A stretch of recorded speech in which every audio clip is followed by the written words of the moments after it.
to welcome everybody here to this great event.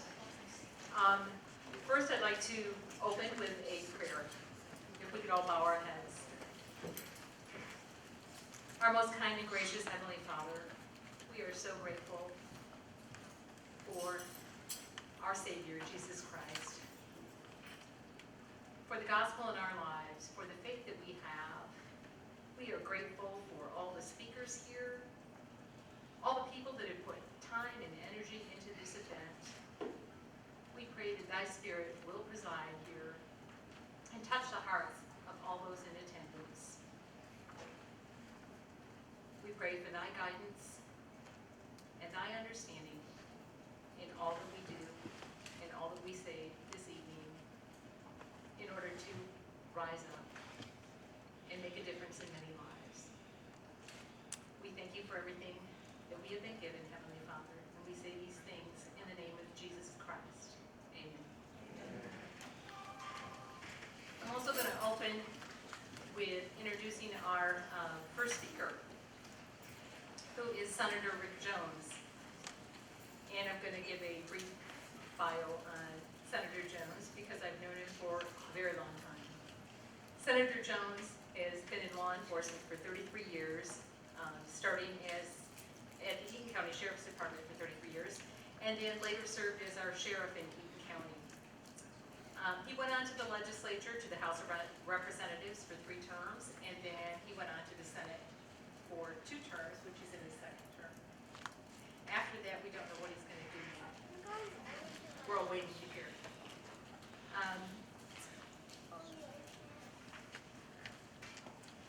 Senator Jones, serves on many committees in the Senate Judiciary Committee. He's vice chair of the Regulatory Reform Committee and a member of the Family, Seniors, and Human Services Committee, as well as the Insurance Committee and Health Policy. Senator Jones, I know, has many awards that he's been given for his extensive community service. One of them that is very near and dear to my heart, and as well as Laura DeLong, Josh's mom, who's back here, as we both worked with the Child Abuse Prevention Council of Eaton County. And Laura was on the board, and I served as a director for many years. So it is my pleasure to introduce to you Senator Rick Jones.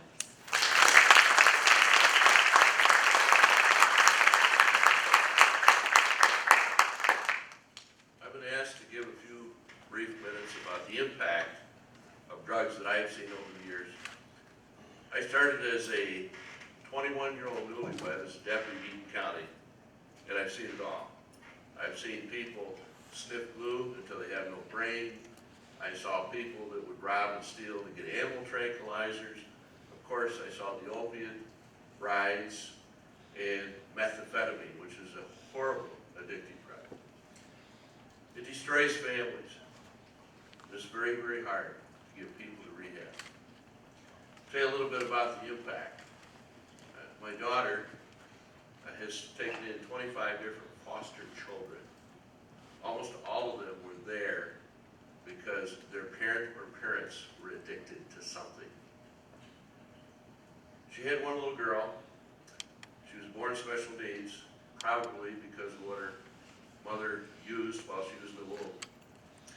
She finally was taken away from the mother because the mother was so addicted to alcohol. She would take this special needs girl, lock her in a closet with a bottle of urinate in, and go to the bar. Another 2 children, very near and dear to my heart. She took them in at 10 and 14, ages 10 and 14. The mom was addicted to meth. Now the mother got welfare, she got bridge card, she had plenty of resources to feed these children. But they were food deprived, and they were beaten by a drug-addicted boyfriend. These children were taken in by my family, and we soon got to love these poor kids. But if you've ever seen a food-deprived kid, it's unbelievable that a mother could do that to her child. A mother who had the resources to buy the groceries. These kids, you'd set food in front of them and they would consume it immediately and then stare at the rest of the food. And we'd say, have some more. They had never been allowed to have seconds. They didn't know what seconds was. They would take food and put it in their pockets and take it in their bedroom and try to hide it. They were that depressed. My daughter finally made a decision to adopt these kids nobody wanted. They're now my legal grandkids. And they're always going to be special needs, but I'm very proud of it. We have to fight this scourge on our land. We have to hold doctors accountable that overprescribe opiates. And we have to do everything we can to get people into rehab. I have seen people turn their lives around. I had one inmate, we gave him a number of classes. He'd been in and out of jail and was 40 plus years old. But we gave him several classes about drug rehab while he was in the jail and motivational class to teach an inmate how to get a job. Because a lot of these people never really have had a good job and they really don't know how to apply. Well, he went out, and I was so happy, he came back a year later and he said, I'm now a chef at a very nice restaurant. I just bought a $125,000 home and I married the mother of my child. So you can have success. I've seen it. So I don't want to be a big downer here tonight because you can rise up and get over this, get past it. I'm going to finish with a very short political announcement. Next year, they're probably going to put legalization of marijuana on the ballot. And I think it's a very bad thing. I can tell you that marijuana we have today has much higher THC content. It gets people much higher. It has actually been found to drive many people into schizophrenia. The states where they've legalized marijuana, there are more children in middle school and high school getting on it. And it's not a solution for our society. You're going to hear things like pot for potholes, and we're going to have all these tax dollars. But I'll tell you, for every tax dollar we take in, we'll probably have two going out because of all the problems we're going to have with people that can't get jobs because nobody wants people if they don't pass drug tests. So we're going to have more welfare, we're going to have more car accidents, we're going to have people mixing marijuana with alcohol. So here's my political announcement for the night. I hope we vote no next year. Thank you.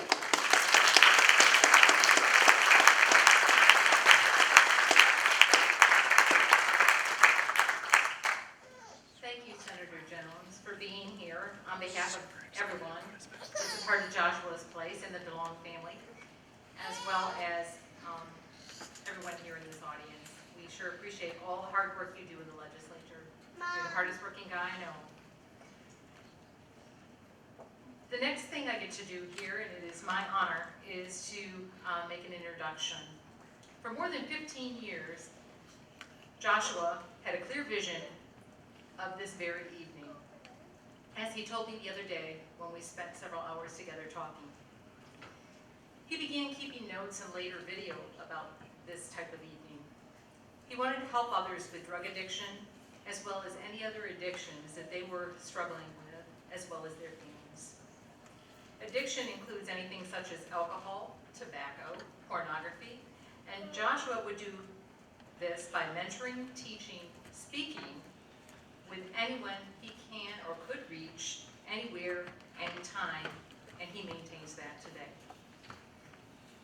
However, the hold that this ugly disease called addiction has had on Joshua has been a very destructive and powerful beast to tame, as it absolutely always is.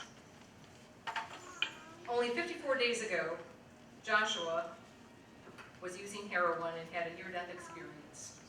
He lost everything to addiction, including his family, his business, his homes, leaving a trail of grief for himself and those who love him.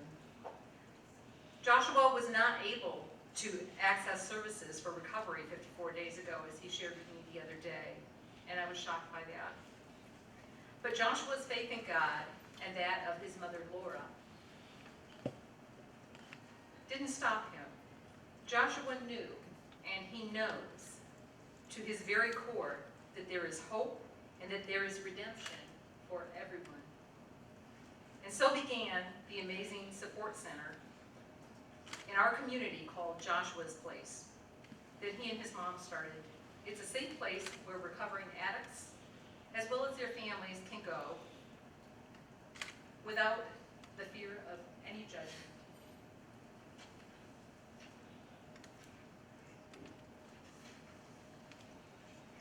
Tonight, 53 days clean and sober, I am so honored to introduce my friend, Joshua DeLong, who will share his story, his inspirational message of faith, and his lifelong journey of addiction and recovery with all of us.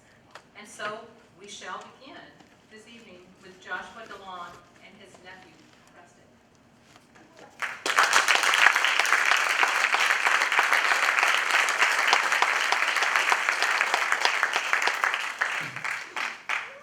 It's a good thing I got a loud voice.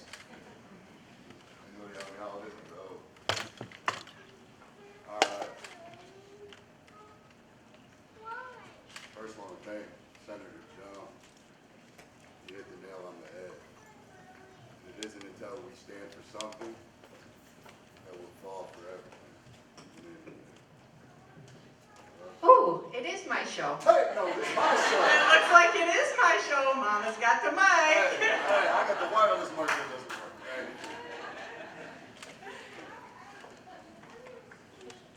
Well, for all of you that don't know, I'm Joshua, and I'd like to thank you for coming. It's an honor, and this is a part of my dream.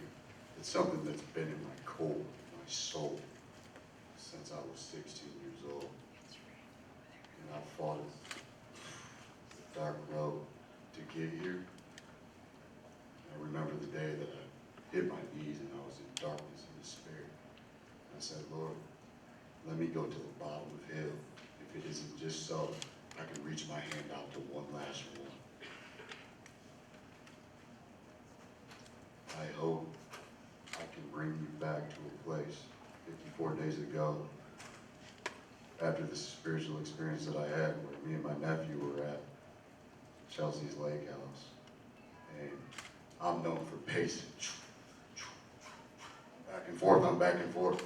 And I'm telling Preston, it's like, Preston, I know from the bottom of my soul that we can rise above this, that people can truly, truly break free. Not just break free like, you know, I'm still smoking cigarettes, or I'm still smoking weed, or I'm captive to this pornography addiction, or I'm captive to this lust, or this pride, or this judgment. I'm talking about break free and have true redemption. Uncle Josh, why don't you let me record you so that someone in need can get your message? P, how about this? If you say a prayer with me right now, and we feel the Spirit touch us that says, if we do this video, one person will put that fatal dose down, that one person will break free from the chains that bind them. And I say, I'll let you record that video.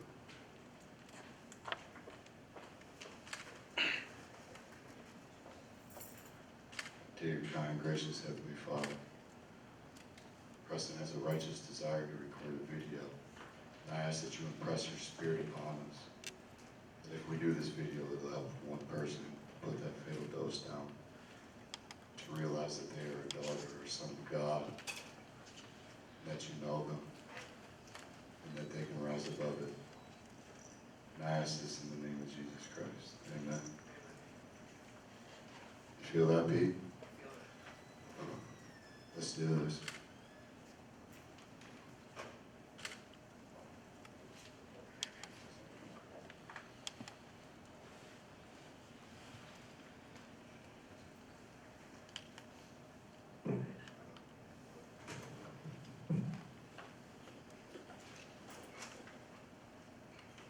It is what it is. Hey, isn't it great when you have everything working and then it doesn't? How about I just, all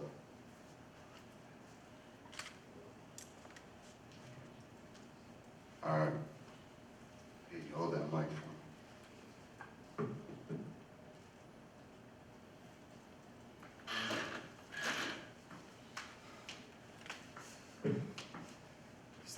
mess up at these kinds of events. I'll never break free. What kind of man does this to his family, his kids? 1 in a million. 1 in a million. It's all over. Sorry, P. No, rise up! God said that he could and would if he were sought. Be the change you want to see in this world. If you have the faith of a mustard seed, you'll move mountains. But faith of redwoods pierce the grave and touch the sky. I know from the bottom of my soul, it yearns at me, it screams at me that there is redemption, that God loves us, that he would not put us here strapped to these addictions that we could not break free, that he wants all of his children to die, that he does not hear the voices of the family screaming out to him to free my loved one, to free them from this slavery. I know that redemption is near. I know that he hears us. With that said, I'd like to introduce a woman who's facing much adversity, much heartache as she tried to raise a wild child. Thank you.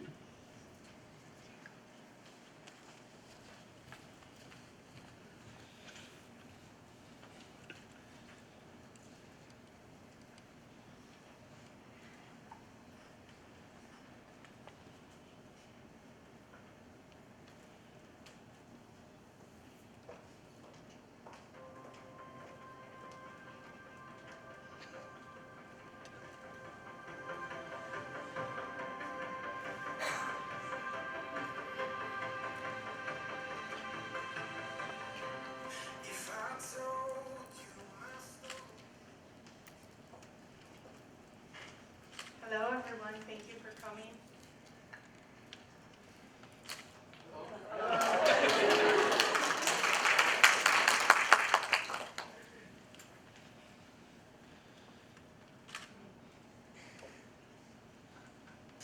I'm trying not to have a meltdown here. We love you much.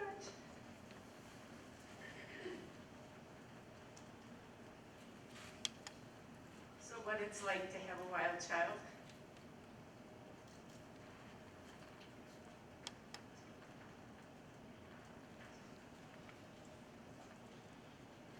It was difficult to have a baby when I was just a baby, 16. That gives you problems already. When he was born, he was perfect. I was so excited. When he was finally born, he was stubborn, and I think I was in labor for like 3 weeks or something. My mom called the doctor, woke him up in the middle of the night, called him at his house and said, "You need to get up here right now." But he was born and I was so excited when I saw all of his little fingers and all of his little toes, and I had such big plans for him. He was so beautiful. Well, he wasn't beautiful. He was beat up and battered, and I actually told the doctor, I said, "Oh my goodness, that kid is freaking ugly." My mom is like, "Do not say that." I said, "Well, look at him. Like, what am I going to do with an ugly kid? Like, now I'm 16 and have an ugly kid. Now the problems just went from bad to worse." But as time went on, a couple weeks, he got cute, and all of his bruises and all that stuff went away from his birth, and he was smart and gifted, and I had big plans for him. You know, he could be anything that he wanted to be. He went through school and was always, they wanted to put him in the gifted programs and on the honor roll and all kinds of great things. Went on to get married, had beautiful children. We have 3 amazing grandsons, bought a house, built a house. house, bought a ton of houses, rental properties, super successful, and buying fancy cars. And I watched him lose everything. I watched him have everything, and I watched him lose everything to drugs. And that just wasn't what I had planned for my perfect baby. And he wonders how do you deal with that?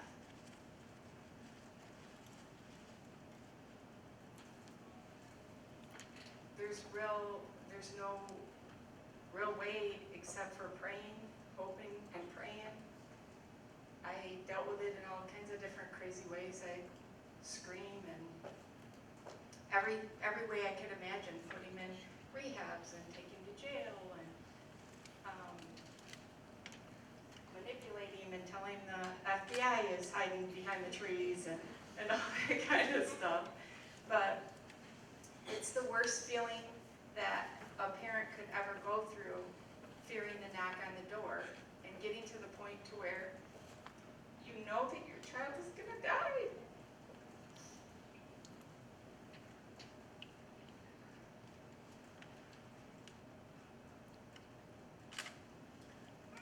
I like to make videos.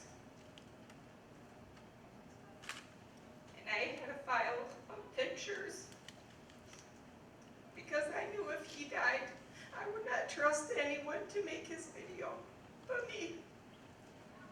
That's a terrible place to be. So, how do you deal with it? Trust God. That's all you can do. Is just give it to God and focus on others. So that's what I did, is just put my focus on others, because when you focus on other people, you don't have a lot of time to wallow in your own misery.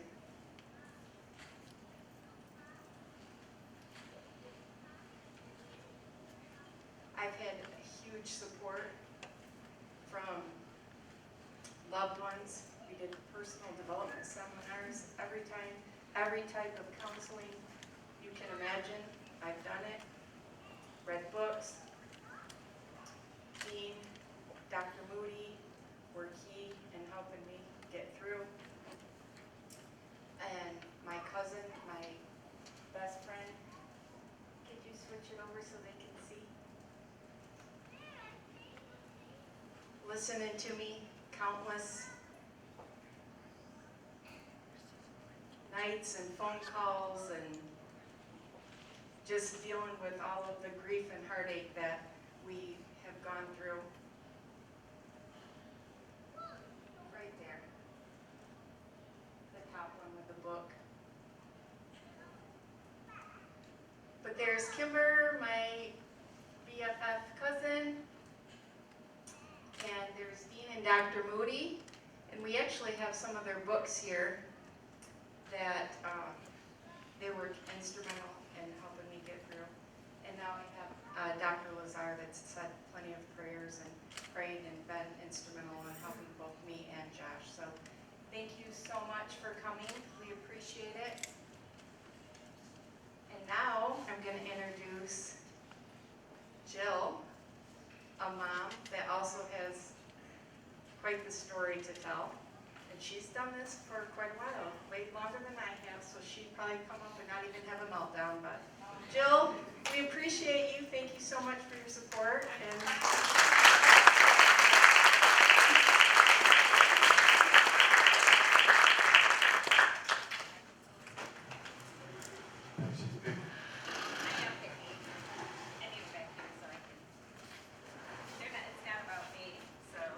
It's about me. It's about you too, right? Hi, everybody. I'm Jill Hunter. I was gosh, Joshua, I don't even remember how we connected. I know it was on Facebook somehow, but anyway, I'm sure God had a hand in it. We're both believers, and he has a funny way of working, his way in. I have a daughter that is 17 years old, or was 17 years old, when she became addicted to a prescription medication. And it's taken us on to quite a journey. I have a nonprofit now. 100% of the money that we collect goes for student education in the Walled Lake Consolidated Schools, which is one of the largest schools in Oakland County. So we pretty much have been through everything, probably the same thing that Laura has. And there's millions of us, it seems like, out there that are going through the same problem with this epidemic. A couple of years ago, my daughter and I decided to go public in our area.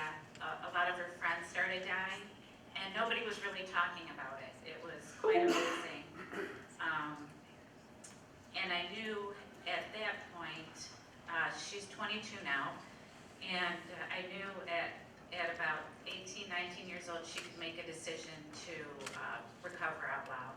At 17, she just wasn't at that point. And so we had a 4-part series done about her story. It was the paper's largest response in the history of the paper. Our local paper's been around for like 80 years. So then we really realized there was a big problem in our community. And so then I opened up the nonprofit. I have a phone number that people can call that need help. Joshua, I've helped him a couple of times with resources. I'm an ultrasound tech, right? I own a medical imaging business. MRIs and CAT scans and ultrasounds are my business. So everything that I've learned over the past 5 years, I've just learned from experience. When Casey came to me and said that she was addicted to heroin, I was like stunned. I had no idea. My visions of heroin was like the Vietnam War. I think just like everybody else's, where they had opiate dens, and my husband's a vet too, so I see the smile. But it is it was a shock. I had no idea what to do, where to go. And so it was terrifying, to say the least, especially at 17 for that to happen. So anyway, this is my daughter Casey, and I just kind of want to point out, she was just a normal kid. She rode horses. We both show horses. We've both done the 100-jumper circuit in Michigan, and I do dressage now. I still have my horse. But that was her first pony, Tiger Lily, and she was an awesome pony. We went to Canada to get her. Casey always finished in the top 3 in the state, never had any injury, just loved life. All the girls spoiled her at the shows because she was so young. And then there's a picture of her back in the day because she was actually taking a camera to take a picture of her. And then that's her with her father. We're divorced. But she was definitely Daddy's little girl too. So, and then that's Casey and I at my son's football game. My son is a graduate from U of M and went to the business school. And now he is the auditor for the state of Michigan for Allied Financial. So some people really like him, some people don't. So that's his job. And of course, we didn't have a whole lot of time today. We have got so many speakers that want to be heard, but the effect on the sibling is devastating. My son still, he has put up a protective wall. He won't say Casey's name. He's afraid she's going to die, and he doesn't know how to deal with it. And despite all of that pressure, he went to U of M. He got into the business school. He was the president of his fraternity, which is like running a nonprofit, which I can tell you is a lot of work. And just did an amazing job despite everything that happened. And sometimes those siblings really get lost in the mix because as mothers, we're trying to keep one child alive, literally, day to day sometimes, hour to hour. So anyway, so go to the next one. This was the fateful day. I couldn't believe that I found these pictures on my daughter's Facebook. I don't think I have Facebook back here. But that was me. That was a day of her tonsillectomy at 17. That's the hospital. And that was Casey. She took a picture of me because I was really afraid of her being put under anesthesia. I had no idea. That was my only fear. I had no idea anything about prescription drugs. Both my parents are physicians. I mean, none of us thought, wow, we really need to be careful of what she's given and how much she's given and if they're gonna refill it or not refill it. My parents are doctors, so I completely trust doctors, right? And I work with them all day long. And nobody ever said to me, hey, be careful, you know? And so obviously, you know, I had a much bigger worry. And that was after she had surgery, she was given oral, you can see a picture of it there, morphine. And the doctor refilled it 2 times after the first time. And I had no idea. I had no idea. So she became addicted to the morphine, and then she was scared to tell me at 17. And so then her friend suggested that maybe she buy some pills once her morphine was out on the street. And then, from what I understand, within 3 months she was shooting heroin. Someone introduced her to heroin. So it happened that quick. Casey didn't tell me for a year that she was addicted to heroin. She overdosed and almost died. And she was 18, so at that point no one had called and told me. So she sat me down and told me, you know, I'm dying and I don't want to die, Mom. So, you know, I did what every mother should do, and that was, you know, take her immediately to rehab, not having any experience whatsoever of what rehab was about. I mean, it was just an unnavigated territory for me. And they told us, you know, you have 3 options. You have recovery, jail or prison, or you're gonna die. And if I could tell you the times that Casey has been in, you know, to rehabs, I mean, she's gone AMA, which is against medical advisement. Heroin is a very, very strong drug, and it's a very hard addiction to break. She's currently in prison. She gets to come home in 3 weeks, and can't imagine how thrilled I am about that. You know, by the grace of God, she hasn't died. I tell her her new birth date is August 15th, 2016. I woke up in the middle of the night, and Casey, I wasn't in her bed. I don't know if you have ever done this, I'm sure, but I would wake up 3, 4, 5 times at night to make sure she's breathing. It's almost like you go back to when they were a child, when they're a heroin addict.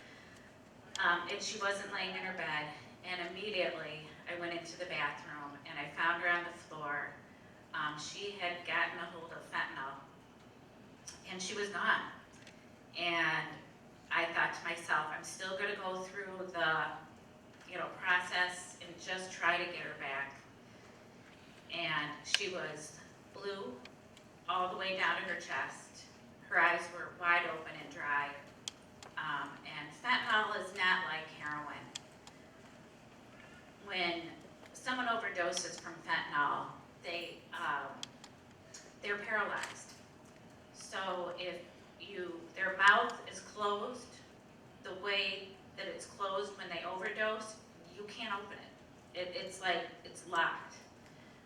Their chest planks out, and you can't give them CPR. And it was just terrifying. And I've been trained by harm reduction for the state of Michigan. I go into law enforcement and fire departments, and I can train them how to use Narcan when, you know, years ago when nobody had it yet.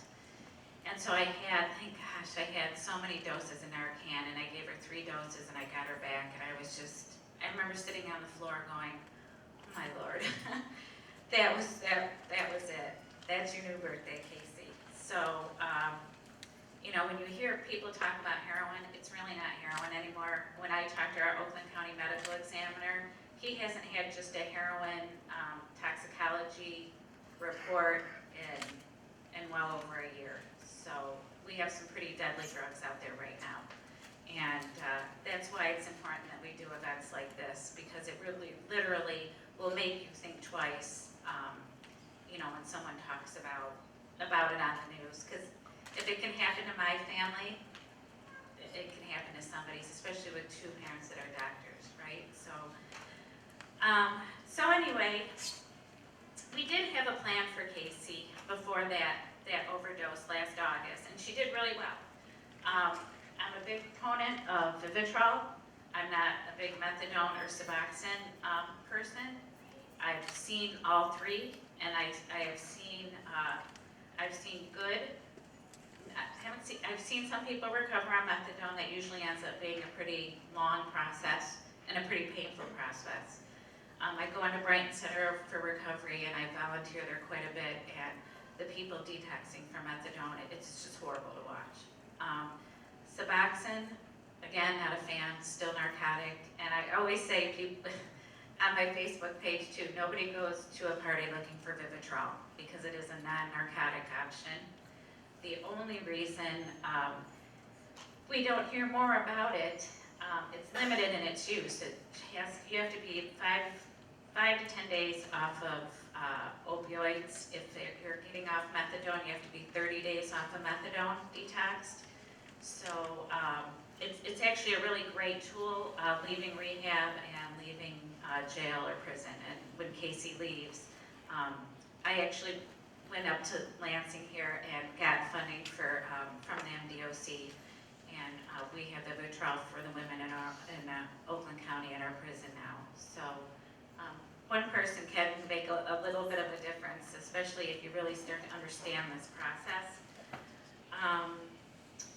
But unfortunately, Casey decided to get a boyfriend, which isn't unusual for somebody 21 years old, but it can be a problem with someone in early recovery. Relationships just aren't good. So she put the boyfriend, the relationship, in front of her recovery, which is the biggest mistake that you can make in recovery. And she stopped going to meetings, she stopped talking to her sponsor, and when she broke up with the boyfriend, I was in Hawaii, the first vacation I had taken in like 4 years, because I was always afraid to leave the state. And I got a phone call halfway through my vacation that they had broken up and that she was using again. So again, medically assisted treatment is great, but you still have to work a program. You still have to get counseling or work a 12-step program. And anything just by itself is really just a time bomb, waiting to go off. So anyway, we'll go to the next slide.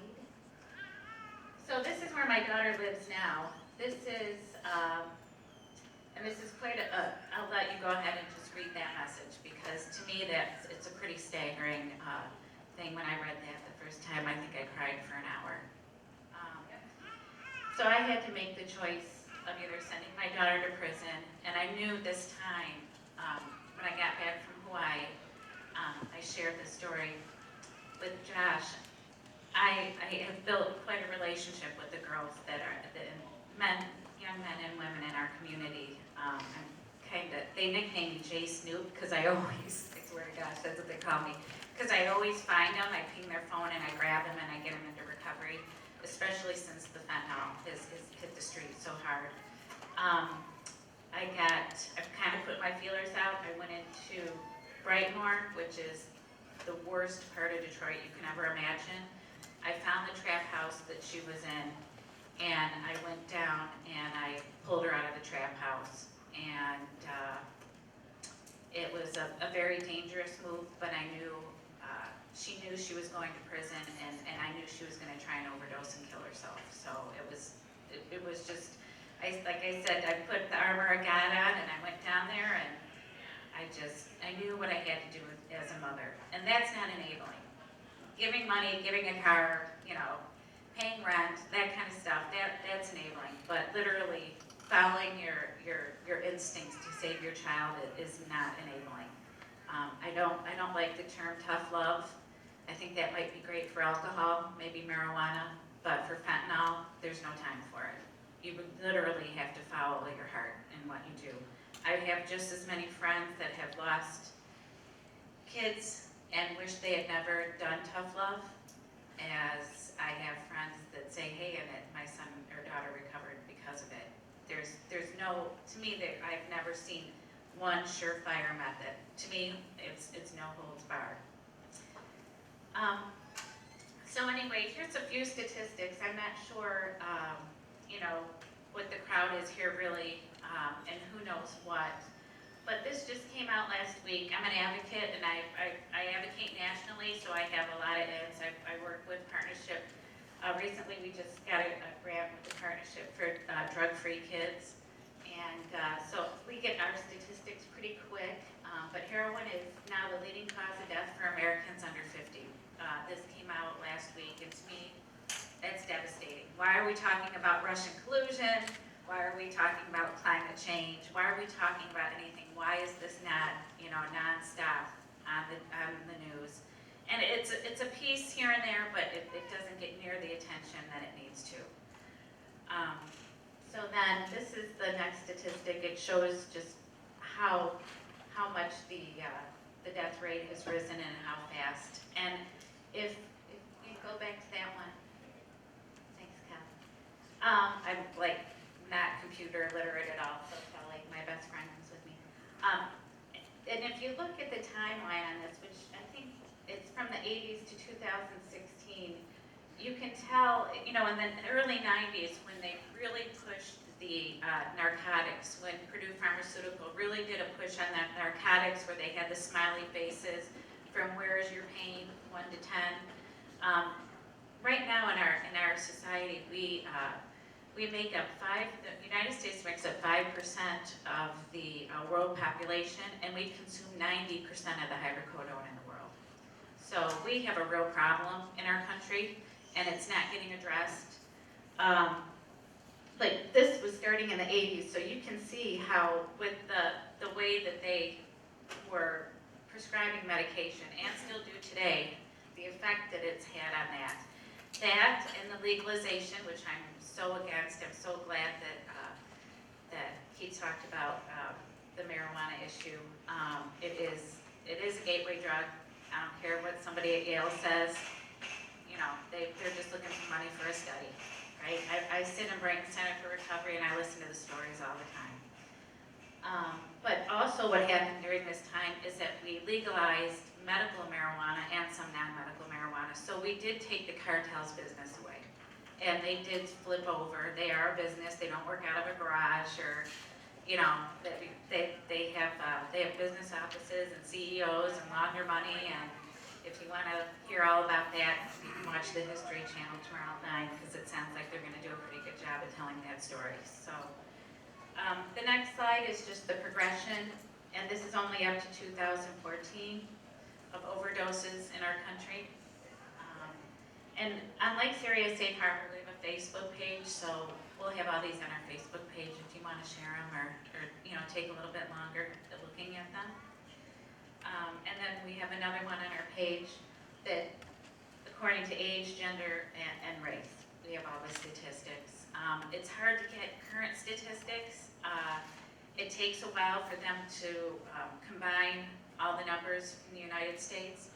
There's a huge gap between urban numbers and county numbers. If you look at urban numbers, they're much, much higher. Only because the way that it's being reported out. Somebody can have a heart attack or a stroke or get in a car accident and have heroin in their system or something else, and it's considered it's misreported and not intentionally, I might want to add, but they do have that in their system, and it's missed out in toxicology, or it's not. They don't think it's because of that it's there. I don't know if anybody has read my friend Sam Quinones' book, Dreamland. It's an amazing book. One thing that I couldn't put together is how we got to where we are. And we've talked about the overprescribing, we've talked about the cartel, but what we didn't talk about is our lack of community. Our houses are bigger, our children have their own living rooms and their bedrooms, their own TVs, their own phones, their own bathrooms. Mom and dad both work, not, people don't go to church, we all know the statistics, some of us still go, but the majority of people, you say you're a Christian and they turn the other way. My father's Jewish and my mother's Catholic, so, I get both, but there's a lack of community. When I was growing up, we knew who everybody was on the block. And we knew like their aunts and uncles and their grandmas. We used to go to their houses for weekends. Nobody knows anybody anymore, and it's so competitive for the kids. There's just so much stress that they're under, and it was just part of that perfect storm of how Sam explains that this ended up getting into the Midwest. And he's a great reporter, does a lot of, great author. This was on the New York bestsellers list, top 10 last year. So it's an amazing book. If you want to know really, really how it happened, you can get that. It really kind of closed the circle for me of understanding. So I'll try and hurry up. Sorry. So anyway, be proactive, educate yourself, talk with your kids, obviously. We always say at our events, if you don't talk to your kids, a drug dealer will. Right now, the age is dropped from 12 to 10 as the age of first use of drugs. So it's getting worse. Talk to your kids in elementary school. Somebody else will, or somebody's big brother or sister will, right? Have a safe word. Kelly loves this. She has pizza. So if her son calls and says pizza, or texts her pizza, she calls and says, Aunt Mary just had a stroke, I'm coming to get you.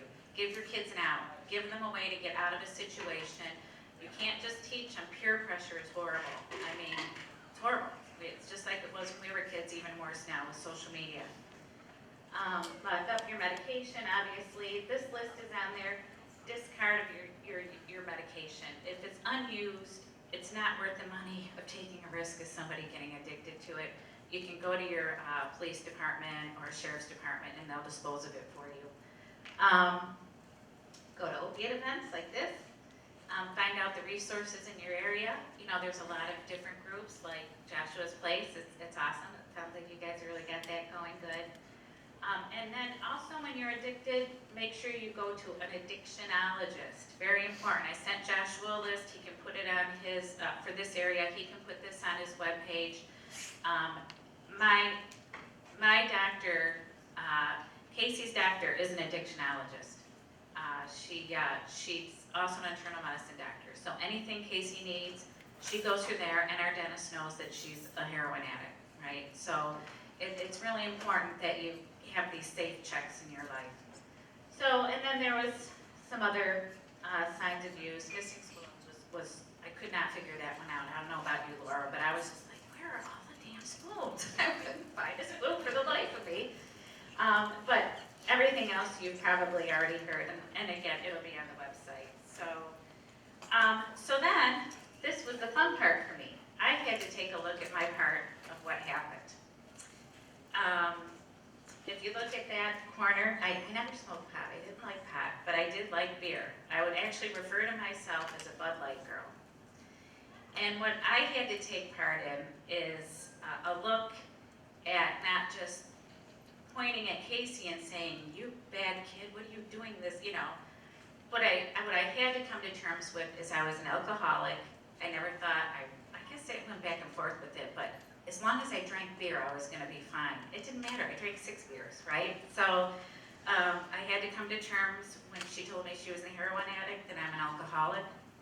And the only way I can really show her how to help her recover is show her how to recover. So I immediately got into recovery.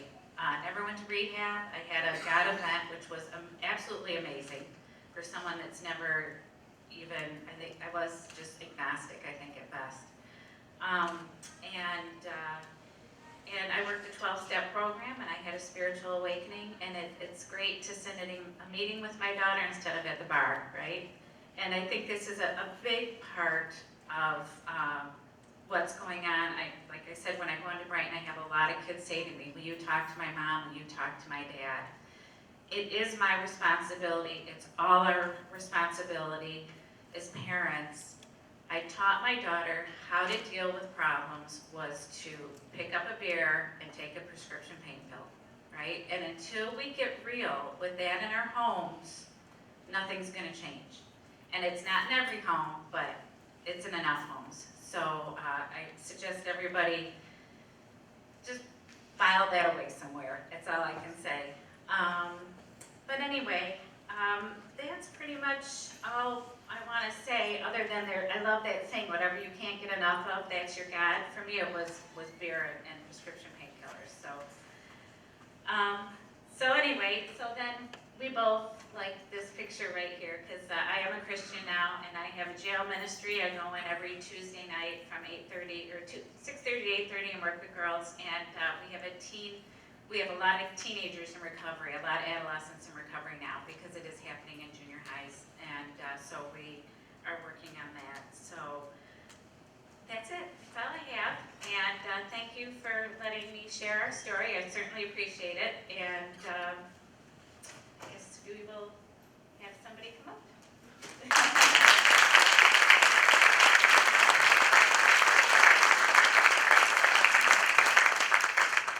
Thank you, Jill. That's where the freaking spoons went. Josh? I have no comment. Marge? We can't have spoons in our office, in our house. Oh, the spoons are always gone. What is going on? I didn't say it was an easy road. Blaming our runners. They're stealing our spoons. I said that. And then in our office, we have a coffee jar, 45 cents for a coffee, 5 cents for a cream, 75 cents for a spoon. You just crack jokes at me all night? It's the Laura Show. It's not about you, Bob. Yeah, it is. Oh. He's taught me since he was born that life is definitely about him, for sure. And I'm determined to prove to him it's not. It's no longer about you, it's about me. But what do you think about that soup?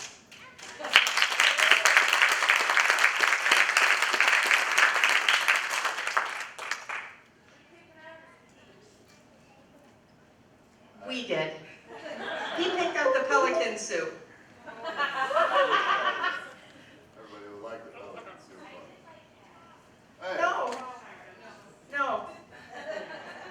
Well, the way I was looking at it, like, you couldn't fall much lower than I had felt, so why not rock the pelican soup, right? Oh, yeah, flamingo, yeah. Seagull, flamingo, pelican, all the same thing. So y'all want to hear some cracks about Laura? No. No, one day I had frustrated her, right? And I had this buddy over, and she didn't like it because when I was younger, we used to hustle drugs. And I would come over and I'd have the big chains and the pocket full of money, and... Oh, wait. Big chains? How about this?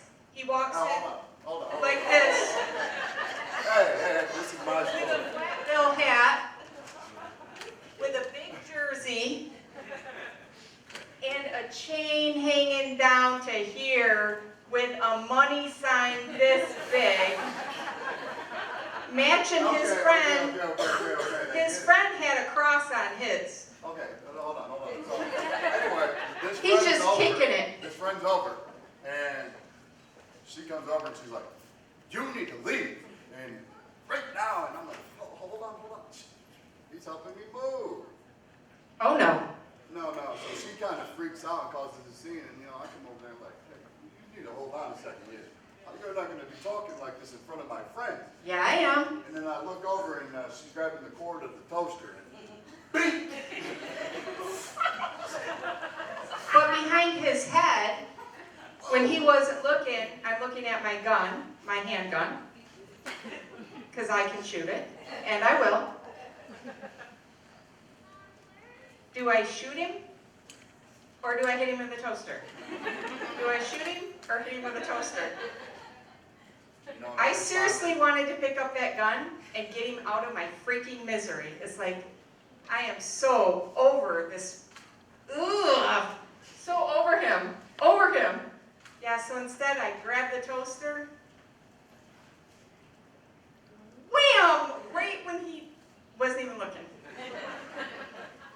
And then I stumbled to and pushed the birds aside, and I grabbed her and I said, "Are you done? I'm trying to claw his eyes out. You're going to jail, Josh. No, you're going to jail, Laura." You're going to jail. They'll never believe you. They're not going to believe you over me. Look at me. Look at you, gangster. Look at you with that hat. All right, on a serious note. It hasn't always been an easy road. And many of you are facing trials and adversities right now. And you feel like, why have I been given this burden? This trial exceeds my faith. What did I do to deserve it? Those are the wrong questions. What we really need to ask is, what is this teaching me? Who am I going to be able to serve on the backside of this adversity? And that's my message for now. But it wasn't 6 or 7 months ago, but I'm in the Meyer parking lot, and I'm feeling low as I've ever felt in my life. And a buddy shows up and he's like, I didn't want to try this heroin because it's real hot right now. So I'm just hit me a little one. As soon as I put that needle in my arm, it was like, bro, something ain't right. I just remember knowing it was over. And this was at 9 o'clock, and at 6 o'clock, I wake up strapped to the bed and glaring. My hands, and I'm raging, I'm freaking, what's going on? What's going on? And the nurse, she looks over and she's like, "You were found flatlined in the parking lot. A good Samaritan had called, and had she not, you would be dead. The police and ambulance took you out of your car and brought you back. We brought you back with a drug called Narcan. Thank God for Narcan, because I cut it pretty close." And I'm like, let me go. I'm raging, dude, and this adrenaline's pumping through me. My head's strapped and my legs are strapped. And I can't figure out what's going on. And she looks at me and she says, 26 years old, 25 minutes ago, he just died. Count your blessings. That's why I stand here now.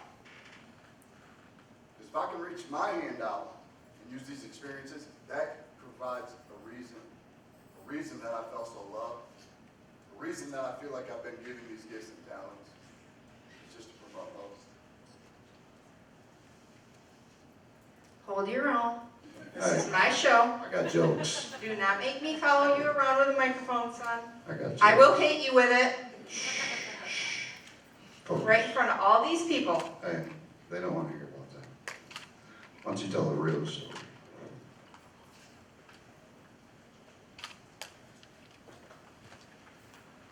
A lot of us have, why does he have to be the boss of me? He has been the 6'2" stinking and boss of me since I was 16 years old. You're not the boss of me. I'm tall.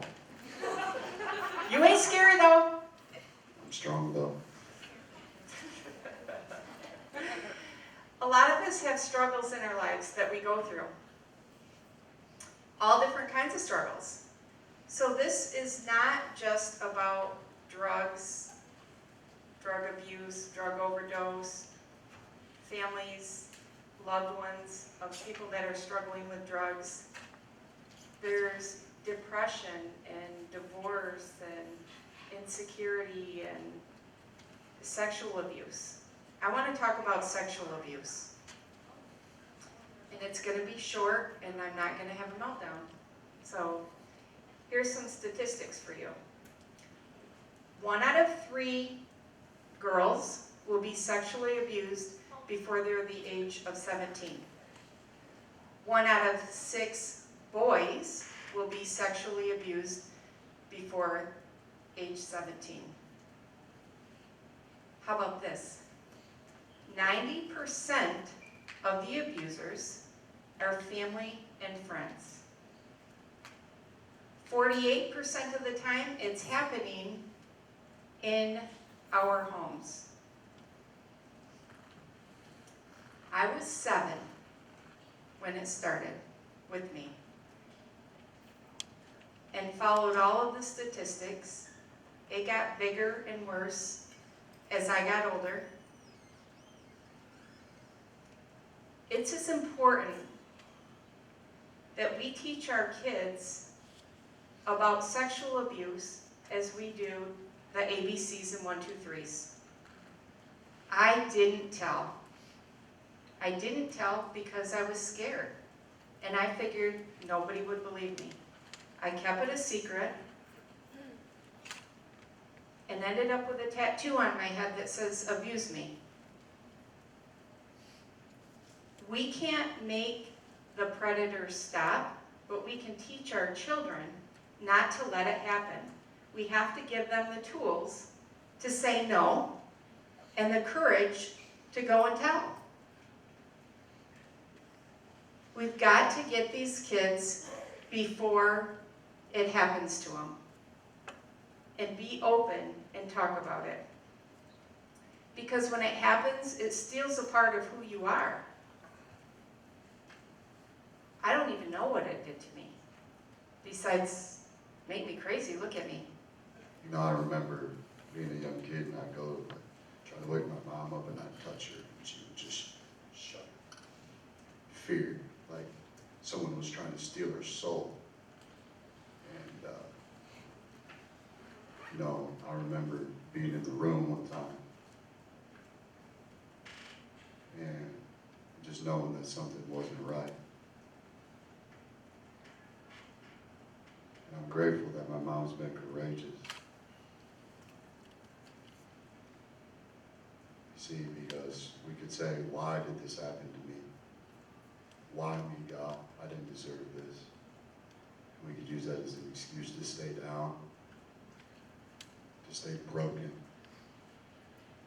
Or we can use it as a catalyst to lift others up.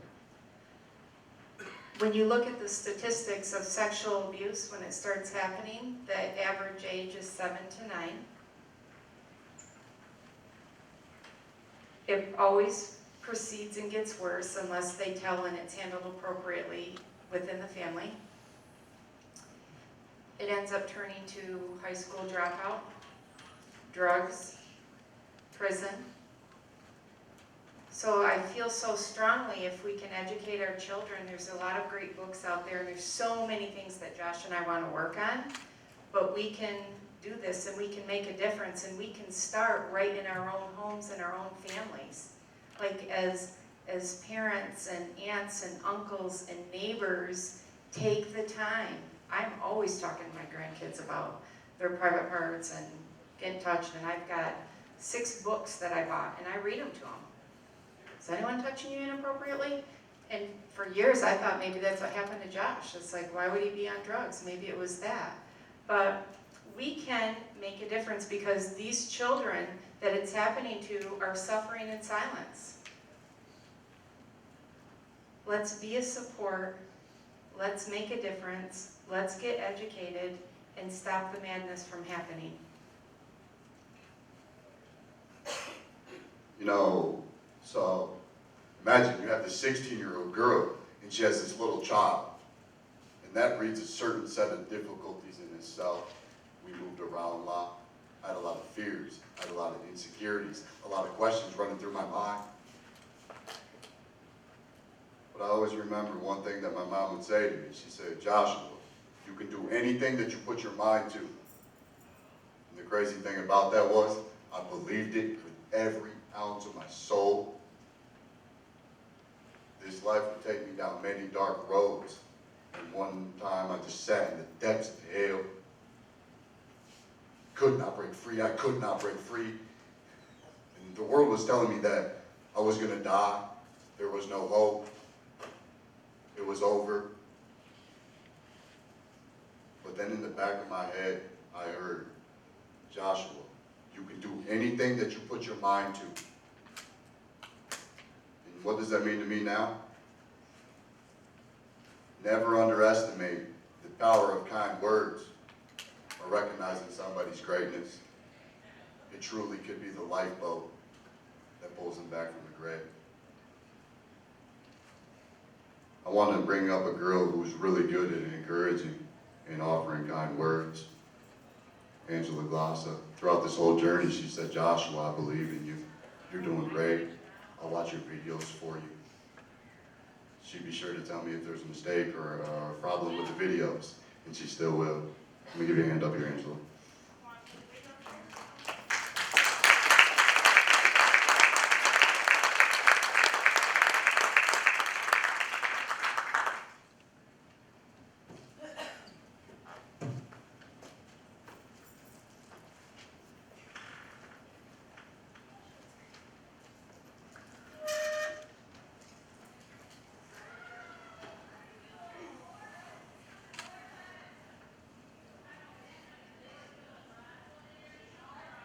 How about these technical difficulties?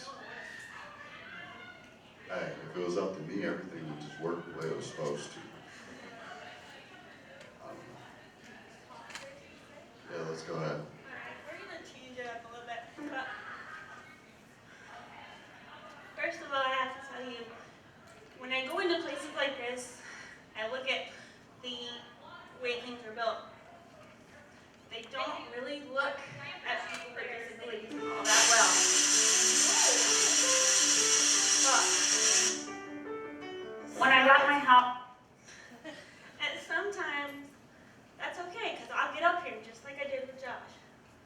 But I'm not going to say my life was easy, because it's not. I've had to go through struggles and know that I can do it anyway. I may not do it the way that you do or somebody else, but I'm going to do it anyway. I was once, my family once told yeah, I can do that anything. I have cerebral palsy. It affects everybody in different ways. Mine affects my walk, my dexterity in my hands, and I have also a learning disability. Obviously, that doesn't stop me. I swam at MSU with the Department of Kinesiology, and then they put me in as a swim coach. I worked at MSU for 9 years, but working and realized I want to own my own house. So that's when I went to Ed Smith and said, okay, we'll go at this again. This is all planned. We can make it. It's my show. Don't. Hey, exactly. I was once told that I wouldn't walk. Well, guess what? Had help up here, but I'm up here. I was told that I would never own a home. 3 years, own a home. Myself. Goodbye. I worked at MSU here for 9 years, but said I have to get on my own. And I went to Jackson National. I've been there for 7 years. I've done it, and I hope that tonight there's something that somebody says to you that says that you can do this. Hey, thank you. Angela was one who always offered me kind words, and I can tell you that those kind words edified and uplifted me. And it's part of the reason that I can deliver the messages that I deliver. And it's not going to stop. Amen, girl.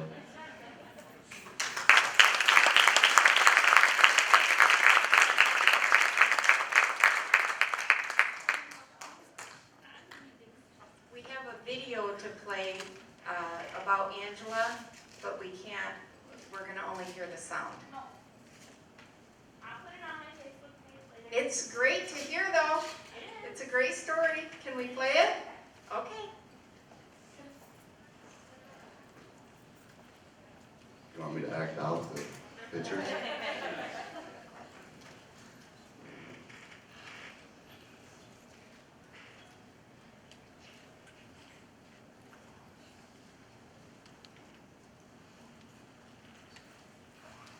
So what do you call the prehistoric dressmaker? Do it.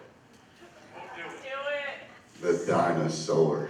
Get it? Sower? They say I'm not funny, but I think I am.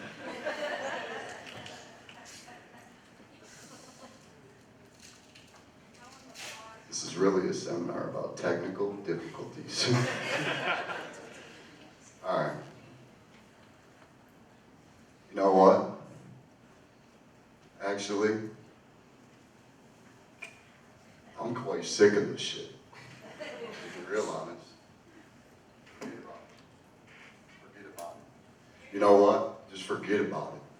Because it seems like every time I try to do something, something goes wrong. I try to get sober, I end back up in rehab. I try to have a family, I divorce and destroy a family.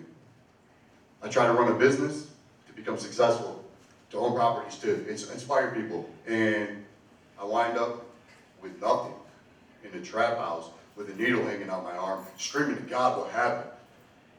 So what does it really matter anyway? You know, really, what does it matter?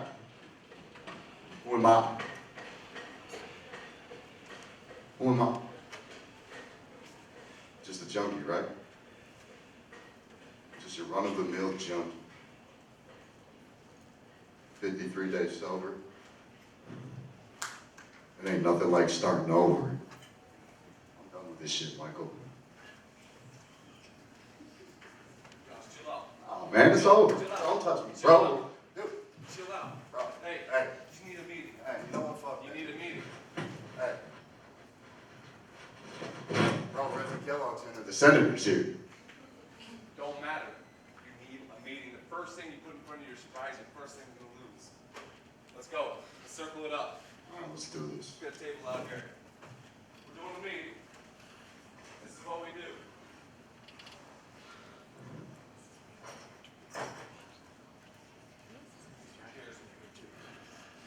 Anybody want to come help us grab some chairs?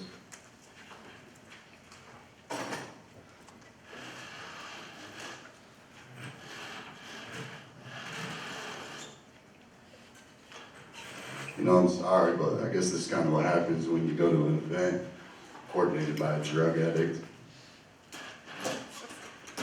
Probably ain't gonna work the way you think it would, is it?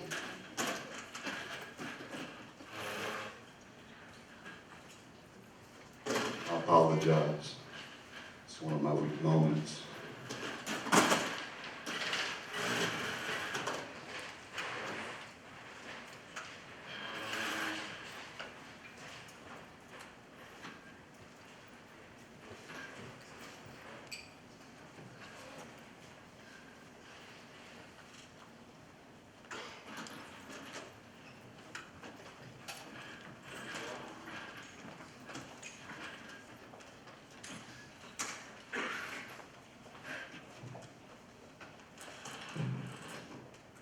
Welcome to the Rise Up Support Group.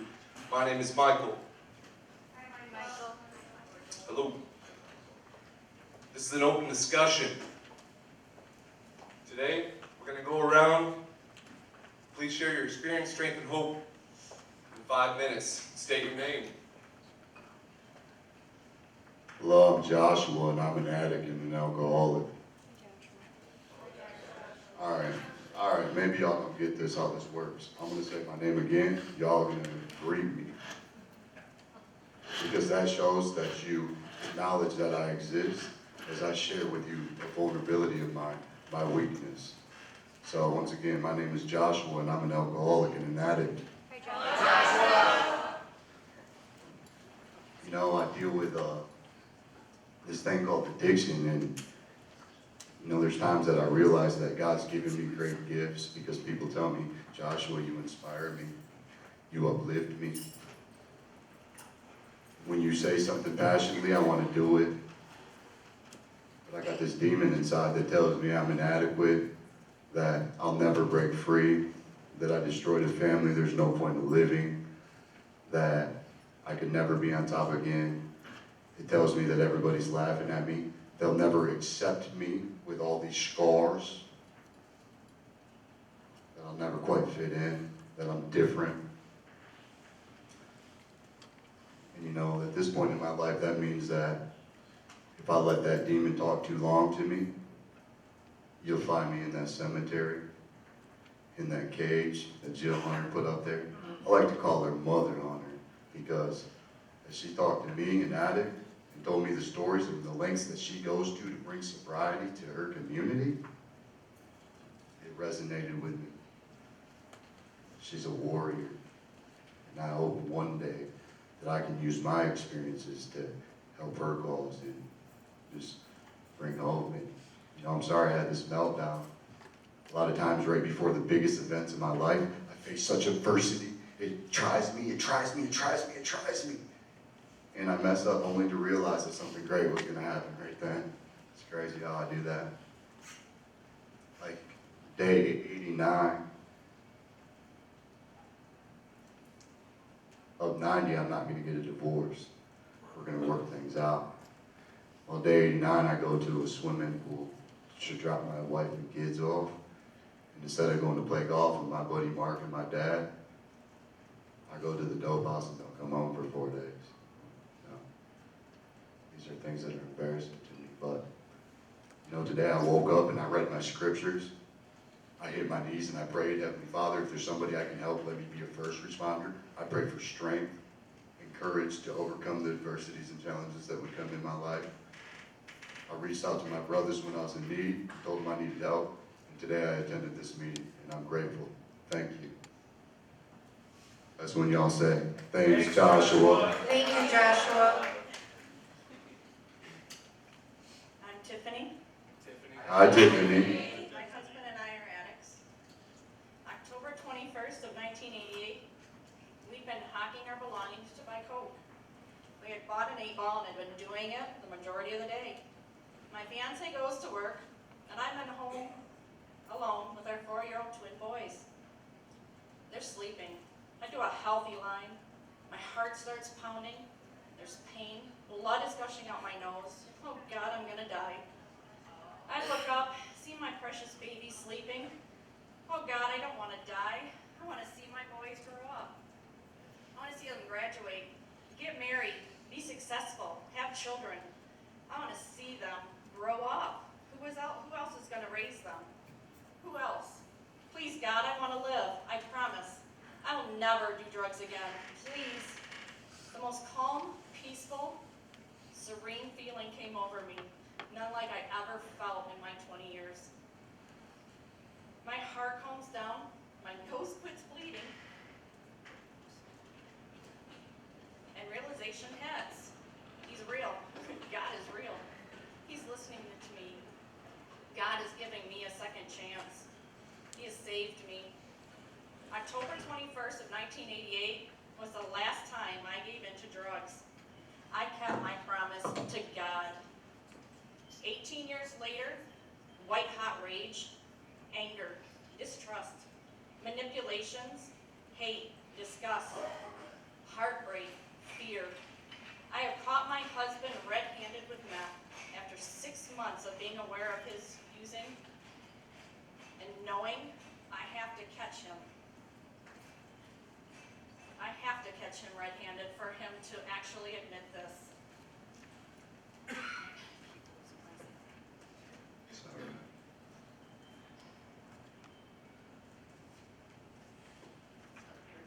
You'll never come clean unless I catch him, and waiting for this moment, I am way beyond pissed off.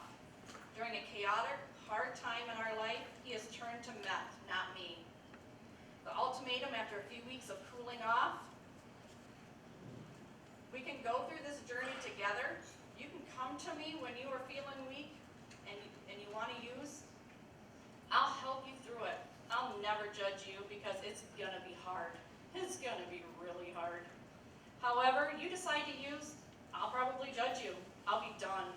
I'll leave. I can't handle going through the pain and anger and the fear of what will happen next.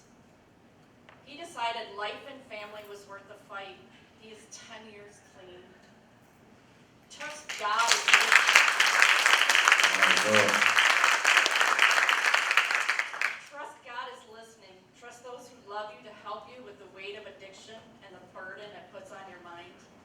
Together with God and your loved ones, the weight of addiction is lighter. It's easier to lift a heavy weight with many than just alone. Just believe. Thanks, Tiffany. My name is Aaron Babbitt, and I suffer from grief and depression. I was born with a disability. Didn't know why. It was okay. I was happy. I made others happy. I smiled. Other people smiled. It was contagious. Growing up, my parents got a divorce, and I remember a couple just arguing what was said, it doesn't matter, but I remember it. It hurt. I was confused. I didn't know what happened. I asked why.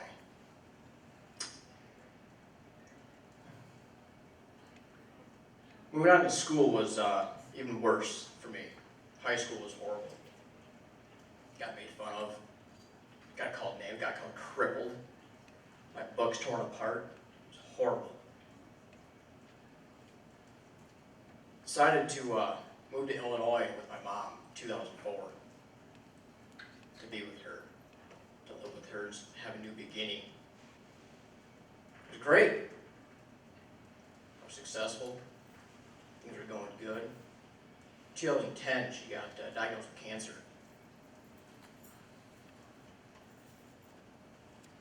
It's the hardest thing ever. I asked God why. Why her? She's got 2 kids. She's got a grandkid. Why? I realized it's not my place to ask God why. The Bible says, in all things you ask for in prayer, believing you will receive. So I prayed for healing and strength of my mom. She got better for a little bit. My prayers were answered. Thank you, Jesus. May 4th, 2011, she passed away. It was hard. I was mad. I was angry. I was lost. I had no idea where I wanted to go in life at that point. Where do I go? What direction do I go? Depression kicked in again. My anxiety. But there's always hope in God. All of my hard times, I haven't gone to God enough. When Josh got a hold of me last week, I finally surrendered everything. Everything I have on my plate, I gave to my Heavenly Father. It's the best thing I could have done because I'm here tonight. I'm happy. For once in a long time, I'm happy. I'm happy where I'm at in life. And it's great. And I have all thanks to my Lord Jesus Christ. Amen, Aaron. Thank you. Rise up.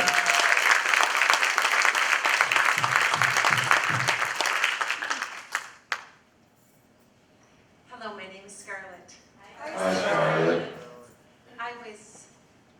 I grew up in an alcoholic home. Both my parents were alcoholics. And to tell you that alcohol plagued our home is an understatement. But if I may, I'd like to start by telling you the end of my story.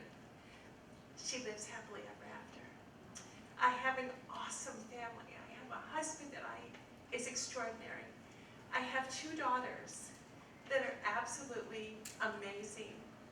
2 daughters, and I credit them for giving me strength at times in my life when I didn't have strength and I couldn't find it on my own. But through them and for them, my focus was channeled, and as a result, I was able to get through very dark times. I have 2 son-in-laws, one in the making I laugh about, and they're amazing, and I have 7 grandchildren that I am in complete awe of. They're just absolutely valiant souls. But that didn't just happen. I want you to know that as I share my thoughts, my brief thoughts this night, I want you truly to know that there were many wonderful, wonderful memories I have as a child. But I will also tell you, there were many that were very, very difficult. But that's not why I'm here. But what I want you to know, though, is that as a child living in an alcoholic home, there are things that you endure that a child should not have to endure. There are things that I saw, things that I experienced, things that I heard, feelings of fear and anxiety. The list goes on. But that was my reality. Well, as things go on, I come to the conclusion in my reality that that I have to live what it is that's been placed before me. I remember feeling so conscious and so responsible for my parents. The alcohol, I wanted to be able to make it all better. I wanted to stop them from drinking. I didn't know how I was going to do it. I wanted to protect my brothers. I wanted to do so many things that you would want to do. I would think, oh, I'll empty all the alcohol bottles, or I'll hide them, or I'll hide the keys, all to no avail. But I continued to try. But again, it didn't matter. Well, my life at that point was my reality. And you can't manipulate reality. If you could have, I would have, I'm sure. Don't you agree? Oh my. But what I did find and come to realize that very objectively, it's tough.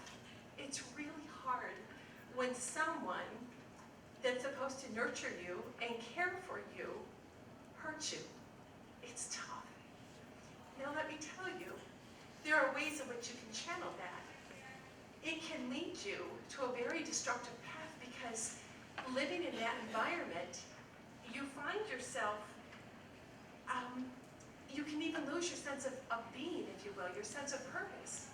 But you have to, again, as I mentioned before, you just rally, you have to accept the conditions that you're in because it was my reality. And by doing that, I found that I was able to, I don't know quite how to describe it, because as I went, I was able to just virtually accept things for what they were, as I told you, and I tried to always have a takeaway, whatever my circumstances were. I would say to myself, okay, how can I handle this in a better way next time? What can I do? What can I not do? You see, after I left home, I married a gentleman. It was, in light of my circumstances, it wasn't a healthy fit. Not a bad man, it just was a bad fit. Divorced in fouls, I have 2 beautiful children, and then as a single parent, I am desperate for my children never to experience what I experienced living or to be a product of a broken home as I had, because I knew firsthand what it felt like. As I learned and as I grew, I realized that inasmuch as it would have been nice and it would have been easy to blame others, I had to come to the conclusion that the biggest person that I struggled with was the one right between my ears. I also learned to understand, and I came to peace with this, that my limitations, although they were challenges, they shouldn't be excuses. And by no means should that define us. I found that I truly am, and I believe we all are, bigger and better than our excuses. You need to love, as I had done, and I learned on several different capacities, but to learn how to draw from the power within, because I really was very much alone in many respects. I had to learn how to draw from the power within and from power on high. I don't know what your power on high is. I call mine God. But whatever that power is, learn it, know it, and literally draw strength, because there are times when you can't do it all by yourself. So often we seek power, and we try to find strength, and that strength is literally, it's oftentimes right in front of us, and we don't even realize it. I should tell you that my father tragically died. I just turned 22. He was 67, and he never found that peace that I talk about, that we long for, that strength that we can get within and from on high. He never found that, unfortunately, and he, as I said, died at 67. I just turned 22. My mom, on the other hand, she finally found peace, and she found it 6 months before she died. And she died right before her, she was almost 81 years old. But you know what? She never stopped trying.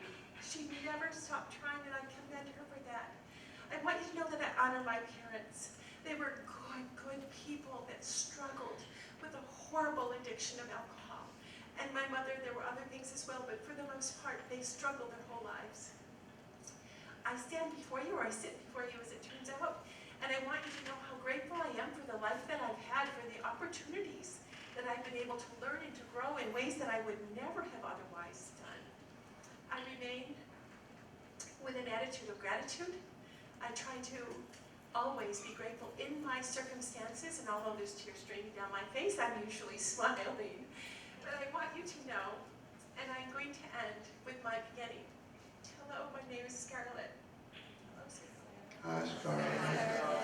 I'm the product of an alcoholic home, but I endured. I overcame adversity, and I continue to do so every single day. I am living happily ever after, and I want you to know from the bottom of my heart, so can you. I know that to be true. So thank you for this opportunity, and rise up, my friend. Thanks, Scarlett.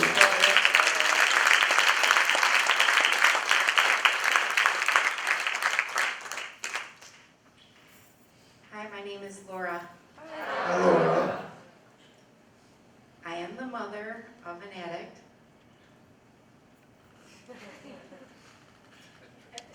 And a big giant pain in the butt. But he's winning right now. And we're super blessed.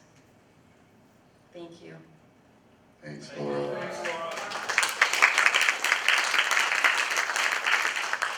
Good evening. My name is Michael. Hi, Michael. Hi, Josh. Michael Lieberman. I'm a heroin addict. I'm gonna stand up, come over to this podium here. Preach. Gotta get out of my seat. All right.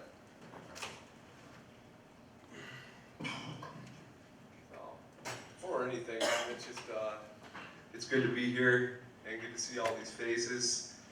And to be able to stand up here and do this is something I did not think I'd be able to do. But here I am. So, my name is Michael, and I'm a grateful recovering drug addict. Some people would call me more of a alcohol, binging, pill pop, and heroin junkie. I've been called them all. And no one says when they grow up that they want to become an addict, someone who lives for the needle, someone who lives for that next fix, someone who will go to any length and lose everything for that next high. And that's who I became, quite quickly. I was born and raised in Arizona. Beautiful Arizona. Amazing parents, mother, father, a few siblings, one who's here tonight, happy to see, smiling. They do anything for me. I had a great childhood. From what I can remember, I was very active in school and sports, and I loved to learn and read, and I don't remember having too many problems. My first experience with drugs and alcohol was when I was 8 years old, and I had my first drunk when I was 8 with a 40 ounce of Old English, the good stuff, and I only got halfway through that bottle, and I remember the feelings that came over me and what I felt, and being drunk and then being sick and going through these things, and my vision and everything had changed. I had this like, whoa, you know, that just took me somewhere I've never been, and I was 8 years old, like crazy. So fast forward a little bit through my teen years, I always struggled with filling an empty hole, something in my life that I was missing. I filled it with binge drinking, fighting, police encounters, getting arrested. I filled it with drug experimentating. These things filled my life until, I'm going to fast forward even more because I don't have much time, but I wound up in rehab at 25 years old. I admitted myself into rehabilitation because I had lost everything at 25, which wasn't much, but it was enough. Just where I said, I need help. I gathered together 23 months of sobriety and a whole lot of pride in living on my own towards, and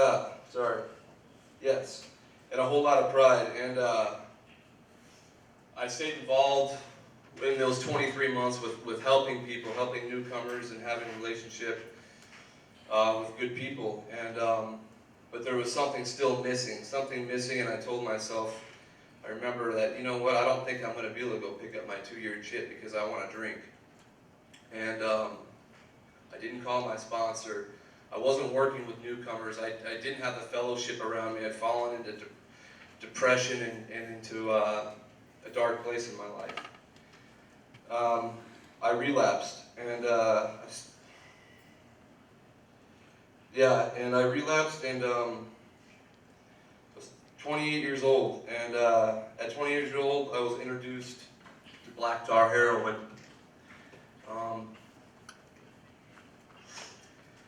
My life has never been the same since that first draw of blood.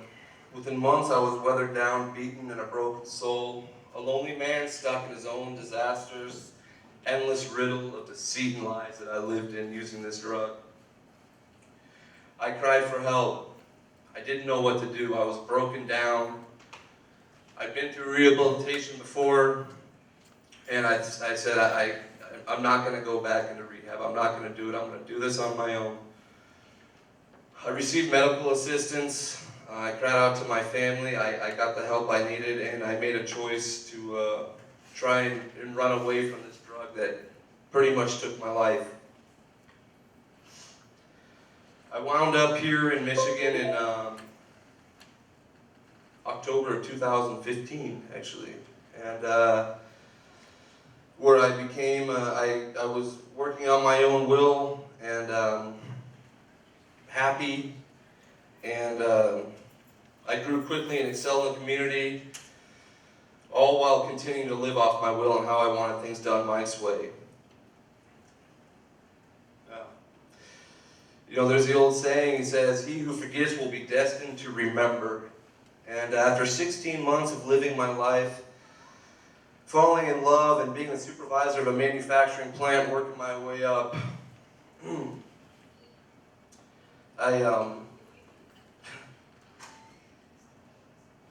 this is hard for me, but I blamed everything else. I thought I would be okay again, and I blamed work, I blamed people around me and all these things, and I left my job. And with leaving my job, I had a relationship that ended, that left me broken down and alone. And the only thing I knew that at that point that could fill my life again was drugs. Oh wow, that's a picture of me. Michael Lieberman. All in the time about 2 days, I made a phone call back home to Arizona, and within 2 days I had over 100 oxy sent to my front doorstep, and I ordered a whole box of 100 needles off of a diabetic website, and I went to town. I knew exactly what I was doing. I knew exactly how to fill this, this emptiness that was in me, you know, and I had so much around me still and all these things, but I knew that that was it. As soon as I hit that again, like, this is it. I don't think I can come back from this. And here we go again. Now in 3 months, I'm shooting heroin. I find heroin, something that I ran away from this big town and from close to the border of Mexico where you could get this black tar heroin like nothing. You know, and now I'm in this little town of Eaton Rapids, Michigan, and I find heroin again, fentanyl. And I couldn't get enough of it. I couldn't stop. I couldn't stop until I lost everything. I was, my family, friends, I pushed all of them away. I couldn't be seen in public. I was ashamed. I put an expiration date on my life with no hope in sight. I was taking double and triple doses of what I usually take, just trying to end it.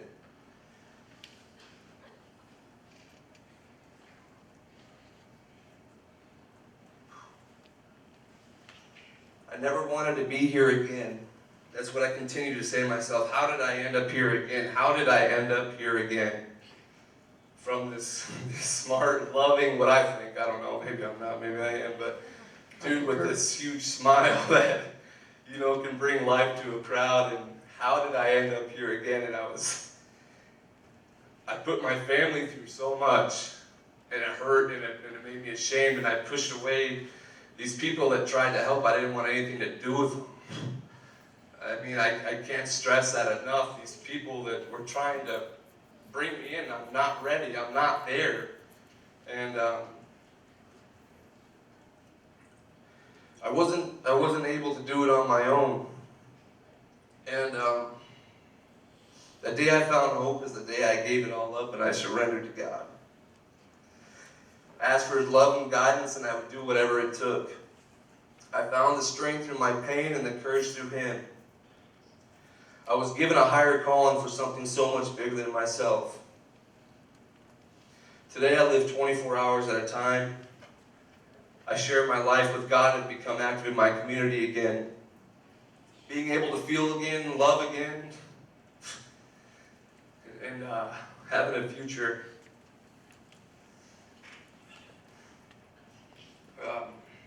My future involves now is that I have to accept that I'm a drug addict. Like, the way I have to live my life today is helping others and being there to show people that you can go from this to this. When you're at the bottom and you think it's all over and you're ready to go and you're ready to die, that you ain't there, and there's hope. I'm so grateful to be here and stand before you guys and say these things, because this was a barrier of mine to where I isolated for months and months, and I didn't want my face to be seen, and I covered it in hats and hoodies and glasses and long sleeves because I was scarred and bloodied and battered. Here I am today. And I'm telling you, there is freedom, there's redemption, and there is hope. And we rise up with it, baby. Rise up. Thank you, guys.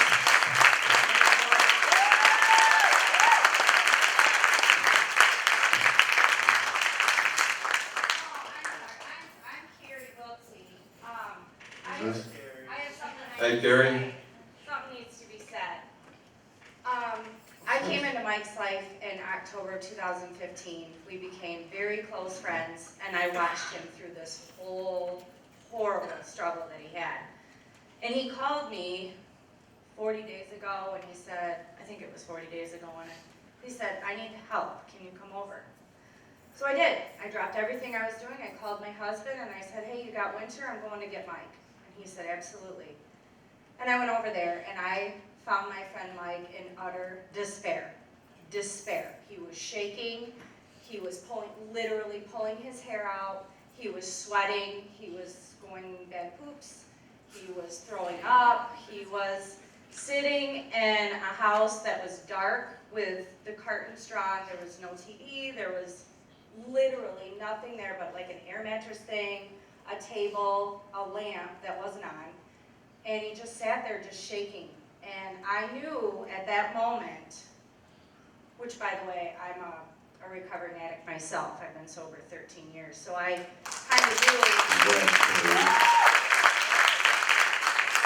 kind of knew a little bit about addiction when I went into this with Mike. But I had never experienced heroin. I had read an article in a teen magazine when I was young, and a girl tried heroin and lost her whole life. So I never tried it. But after I saw Mike, I took him to Sparrow Hospital the next day. And I sat there with him all day, and I'm thinking, what are we going to do with him? What are we going to do with him? I can't take him back to that empty house. I can't take him back there. His drug dealer's reaching out to him on Facebook Messenger. He's saying, oh, just pick me up, drive me to wherever, and I'll get you more dope. You don't have to have any money. And I'm like, we can't take him back home. So I get on the phone, and I start calling and calling and calling and calling. I called roughly 200, and I'm not kidding, and I'm not joking, and I'm not exaggerating, roughly 200 rehab facilities to get my friend some help so he didn't have to go back to where he was in that cold, empty, nasty, disgusting, no offense, house. I didn't want to see him go there again, and I didn't want him to call that stupid guy back. But you know what? There was nothing. They just gave me another phone number. They gave me another place to call. I got another voicemail. I got nowhere for my friend Mike. And unfortunately that day, I had to drive him back to that house because there was not one rehab facility available in Michigan for him. Not one. Because 6 months prior, or 3 months prior, 4 months prior, whatever, he had made too much money at his job. He didn't have that money anymore. It was gone. He didn't have any possessions anymore. It was gone. But that didn't matter because he made money before then. They weren't going to let him in. There was no place for him to go. And that is why we have a heroin epidemic and people dying every single day. Because there's no help. Amen. That's what we need to change today.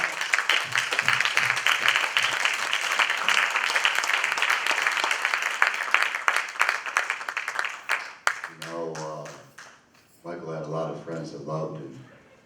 And, you know, this broken junkie over here could feel it the moment they texted me. And I reached out to him. I said, hey, buddy, we're the same kind of people, man. And I found something that's giving me hope, and I'd like to share it with you. Michael came to a meeting over at Joshua's place, man, and we ain't looked back since, have we, brother? Rise up.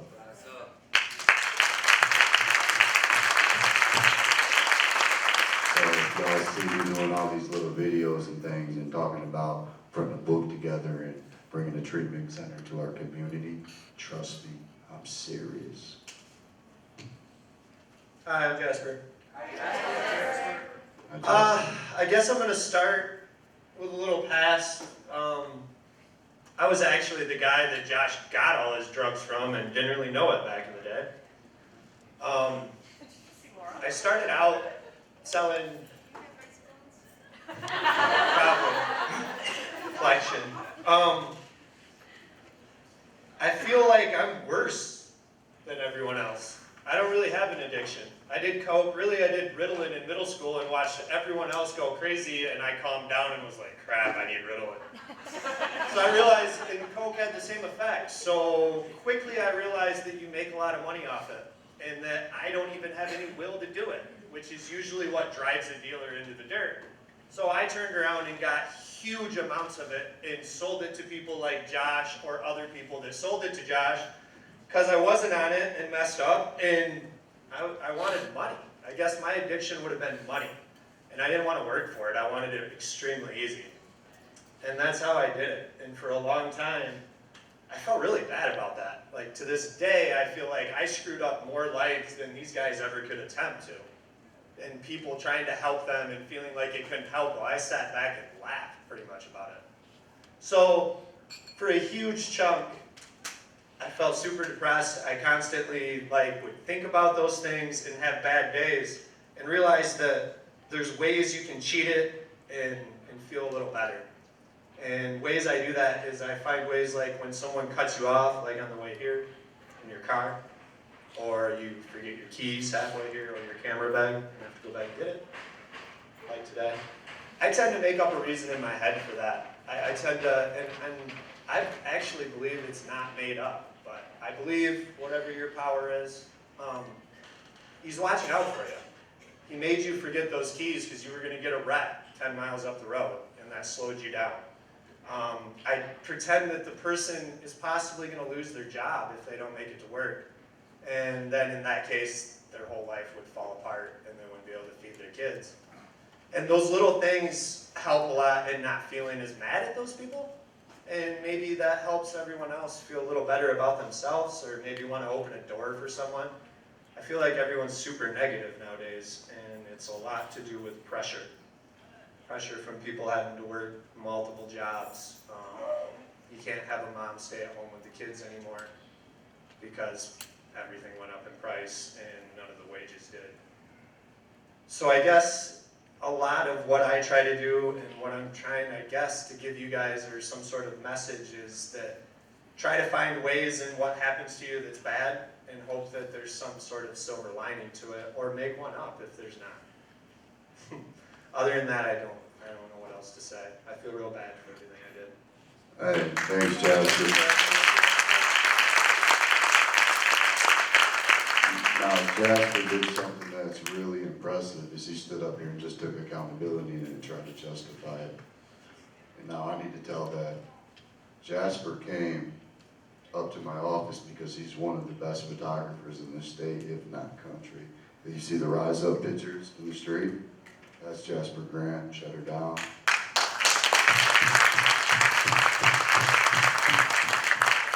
But not only did Jasper come up there, me and him, he started talking, and he started talking to me about God and signs and wonders and all of these things that happened in our life. And me and him stood and talked for about 2 hours, and he filled my soul.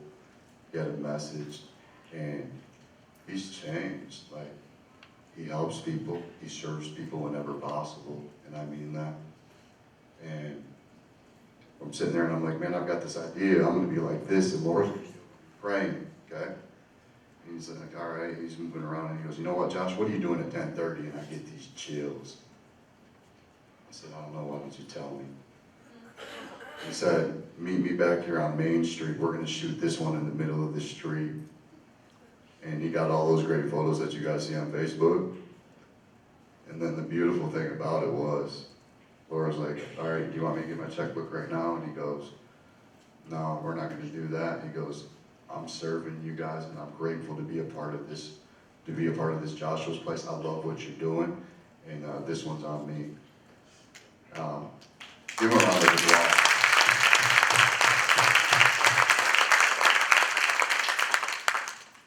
I would have to say that picture helped us get a lot of recognition. I got news here. So I would say, Jasper, that's the blessing on the other side of adversity. Thanks, brother.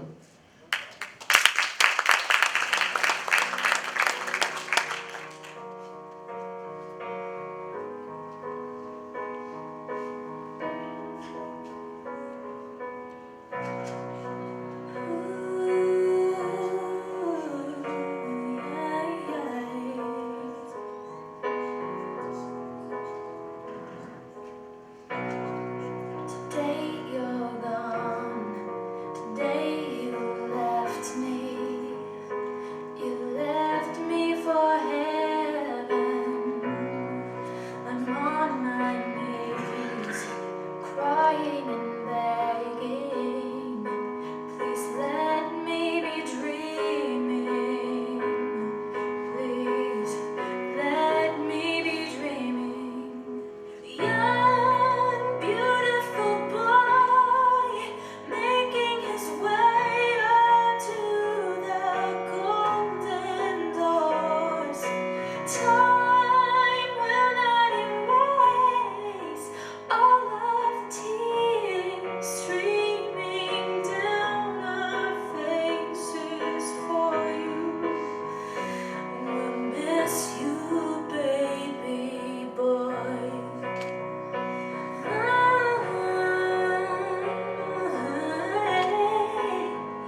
Hi, Wyatt. Hi. Alright, I'm gonna try to keep together, guys. I'm from Melissy. I struggle with grief and depression because when I was young, I was a junior in high school, and my best friend was diagnosed with Hodgkin's lymphoma cancer. And you can tell from the video, I mean, you can't, but you can. Devin was an amazing guy. He was really fun-loving, he was outgoing. He just treated everybody like they were the most important person in the world when they're talking to them. And when he got sick, I didn't understand it. I didn't know what to do. I was in a state of depression until I saw him, and I saw the way he was handling it. It's like he was the person fighting for his life, but he was my rock. He is the one who kept me strong. And that just shows how amazing of a person he is. And it was really rough, but there's always beauty in the badness.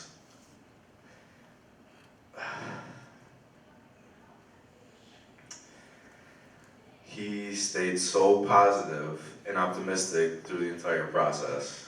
And I just always admired him for that, and he made me want to be strong, watching how strong he was.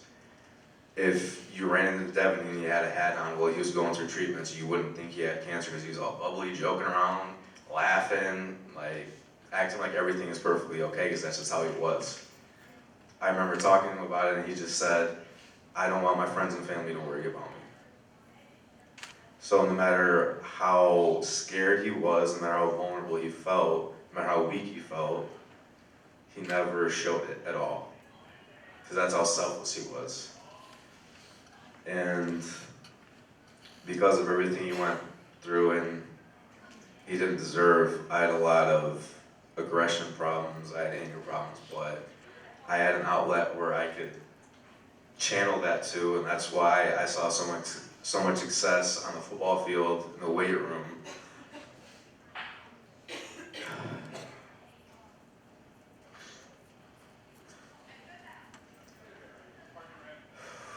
Sorry.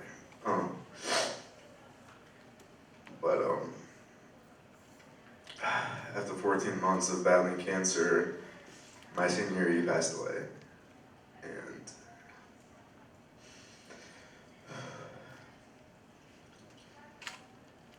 it was one of the hardest things I've ever had to go through to this day.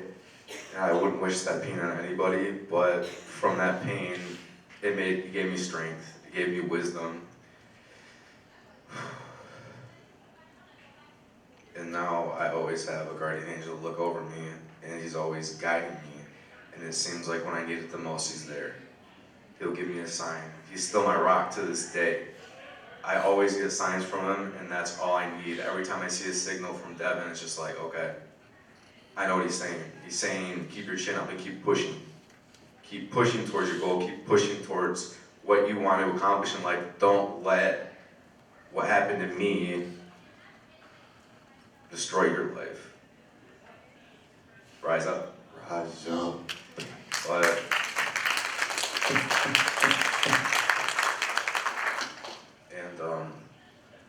it's really, that's just the main point I want to get across is as long as you're positive, because don't get me wrong, I wasn't always strong-headed about it. I had a good attitude about it. At one point, I was in a really bad state of depression, and I was doing terrible things. I didn't believe in God. I was doing things that jeopardized my life and my freedom, and that was only because I stopped believing in God for a short period of time. And I felt such dark energy around me the whole time. I realized that I needed God. I needed something that made me feel closer to Devin. And that's all I really had. And it was the best decision of my life to accept God back into my life because he's the mediator between us. And I need that more than anything because until I go, that's all that I have. It's just faith in God and the faith that he's I know he's better off than we are.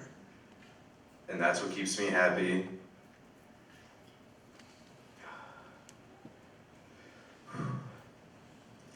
And going through your best friend's funeral is something nobody should have to go through.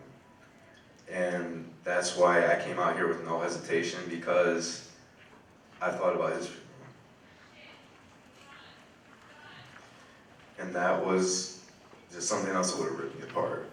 And I don't know how I would have handled it.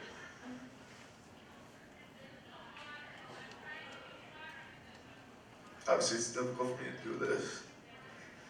But I did it just to make sure I don't have to go through that with him sooner than I have to. Everybody's gonna go one day. But I need him to prosper and rise up above all the problems that you have. And you're doing that, and I couldn't be more proud of you because of that.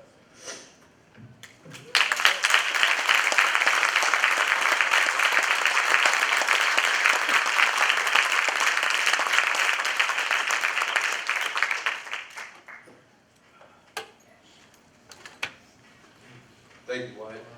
Thanks, Wyatt. Thanks, Wyatt. Does anyone have any burning desires for us here? I do. Oh, okay. Hi, Laura. Hi, everybody. Hi, Laura. Hi, Laura. Say it again. Be loud. Hi, Laura. Say I'm pretty. Michael always Did you says just that, say so that? silly. The cameras are still rolling. These people are amazing. And there is hope. Let's not push them away and shun them when they're struggling. They need love. When they are pushing every button you have, when they are on your very last freaking nerve, when they are lying, manipulating, being selfish, give it to God and love them anyway.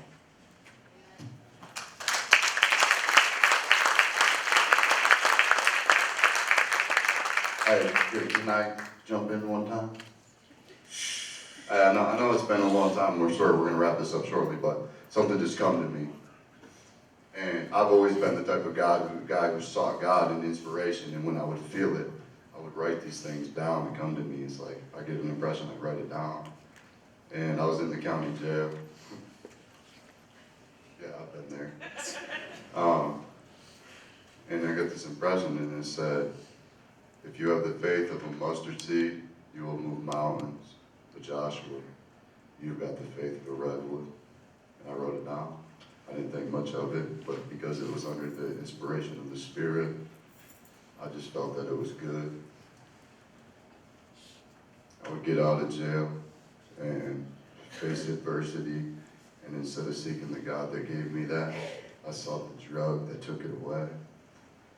And how quickly did it all fall apart? And I was in the midst of hell. Demons were everywhere. I couldn't break free. Everywhere I look, I see disaster, tragedy, death. Slam dope, rehab, jail, rehab, overdose. I could not break free. I could not save my soul. And I started thinking about this faith of a redwood. And I'm like, what is a redwood? Is this some kind of bad seed? Is it a seed that doesn't flourish? Is it a seed that falls over and dies? And it was racking me with torment and torment and torment.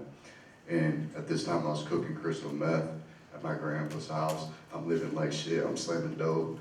I can't break free. And finally I went up to him and I said, you know what, Pops? I'm sorry you're 83 years old and I'm treating you so poorly. I'm sorry that I can't break free. I know I'm never going to be able to deal with the way I treated you. I'm sorry. So Josh, let me tell you a story about a redwood tree. Listen. He goes, you know, these things are out in California and they're so damn big, they put a 2-lane highway through it. He goes, yeah. They also go grow 300 feet tall. And you would think that being that tall, the wind would come and blow them over. I'm like, it's gonna blow them over? Yeah, no. Well, the funny thing is too, when the forest fires come through, these things endure fire. And I'm like, endure fire because I know I'm going to hell. He goes, you know why that is? He said, it's because these guys' roots go real deep. But the key is they go real deep and they connect with the roots of the other redwood trees around them. And that's what makes them so strong. It's just filled with this chill, and it's like, as I draw close to my Savior and all of these other imperfect people around here that suffer with grief, addiction, growing up with an active family, we become strong. So if you hear me say, faith like redwoods, pierce the grave and touch the sky, now you know why. Thanks for letting me share that.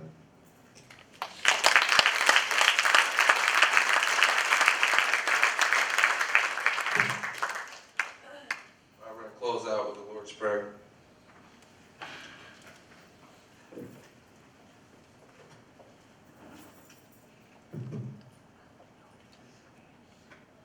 Who lifts us up? Our Father, who art in heaven, hallowed be thy name. Thy kingdom come, thy will be done, on earth as it is in heaven. Give us this day our daily bread, and forgive us our trespasses, as we forgive those who trespass against us. And lead us not into temptation, but deliver us from evil. For thine is the kingdom, and the power, and the glory forever. Amen. Hey, I got one more for you. Hold on.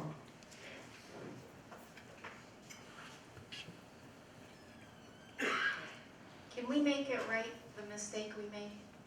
That's how we do it. Angela has an important video. When I got my house, it solidified that, yeah, I can do anything. I have cerebral palsy. It affects everybody in different ways. Mine affects my walk, my dexterity in my hands, and I have also a learning disability. Obviously, that doesn't stop me. I swam at MSU with the Department of Kinesiology, and then they put me in as a swim coach. I worked at MSU for 9 years, but working and realized I want to own my own house. So that's when I went to Ed Smith and said, I need help finding something because I want to better myself and I need to find a job that will let me better myself. And that's when he said, oh, I got the spot for you and I've got Jackson. We tried it and it's been a go ever since. I'm supposed to be here at 6:30 in the morning. Rain, snow, whatever, it's gotta happen. I put in a fair amount of time to get it so that our clients have what they need to. And then I just take the bus back and do what every normal 33-year-old would need to do that owns a house or just in life in general.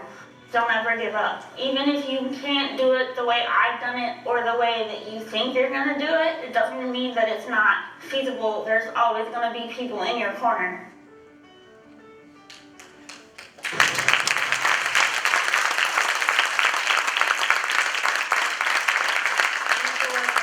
Don't ever give up. Nope, that's what you're telling all of us too. Don't ever give up. Let me put my time because I'm about to get real serious.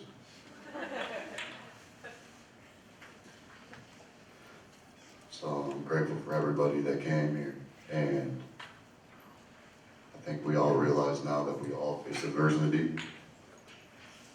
There may be a few perfect people out there, but as we put down judgment, as we put down preconceived notions, this desire to be normal, we realize that people are amazing.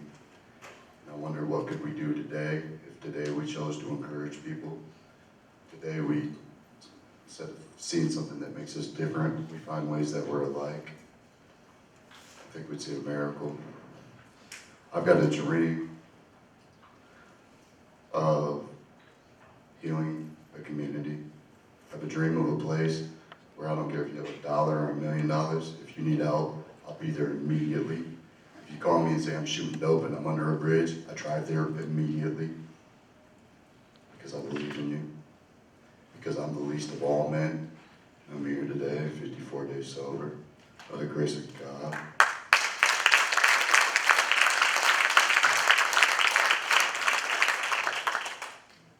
My friends, today a great plague faces our nation, a plague that will change the course of history, a plague that can't be won with force and division, but only with love, faith, open-mindedness, and strategy.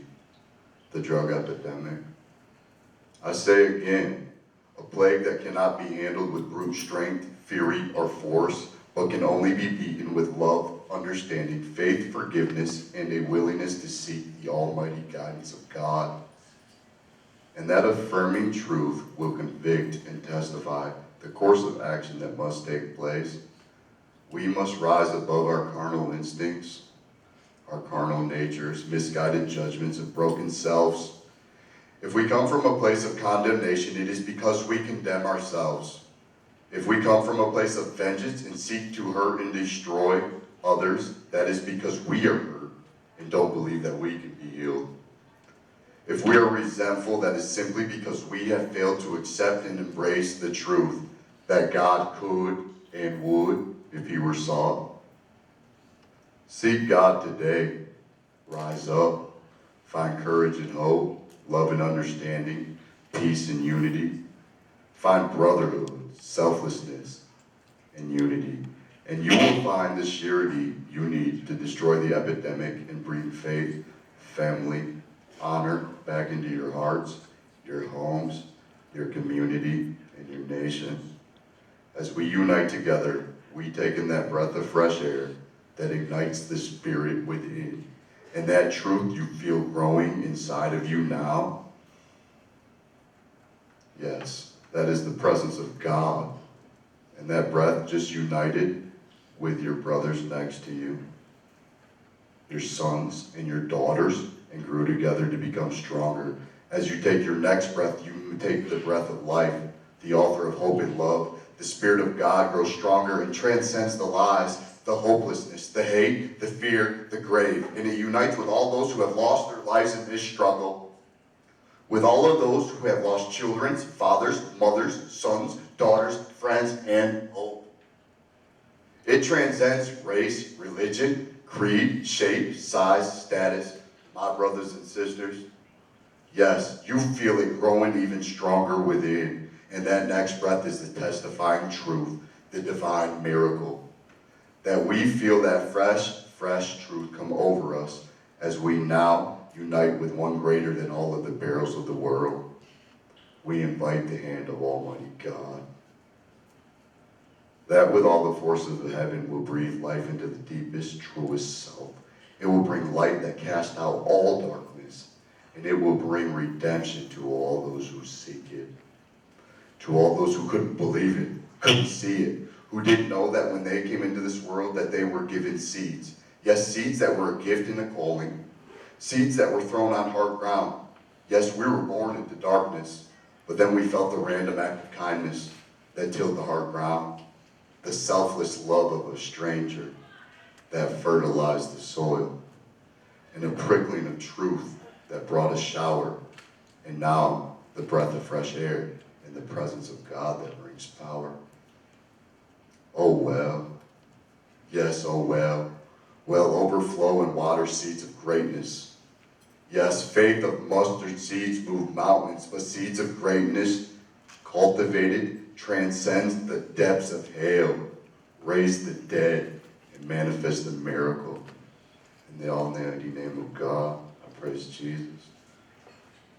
But I have a plan that could not be devised from the heart of a man, but a plan that was given as a seed to a newborn child, a seed of greatness, a seed that was kicked around until it sprouted, trampled, plagued by weeds, blessed by shower, a seed not much bigger than a flower, that couldn't stand, so it cowered, until a sprinkle hit my boots, filled with the Spirit, it took roots.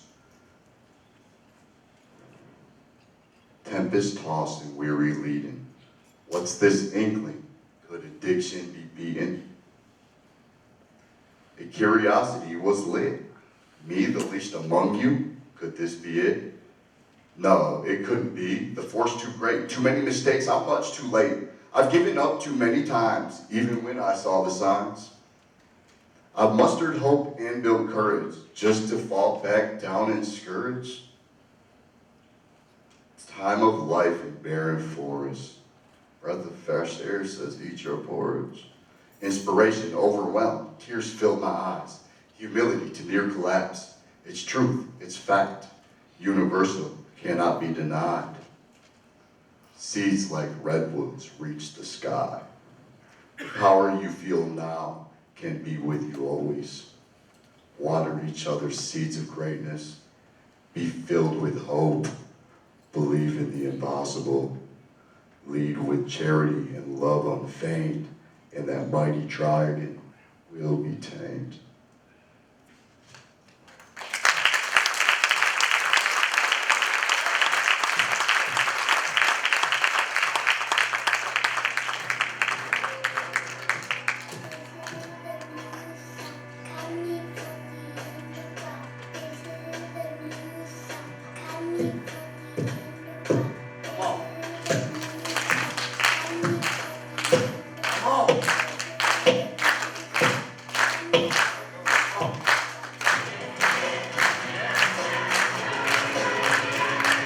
What are you going to do today to change from the person you were yesterday?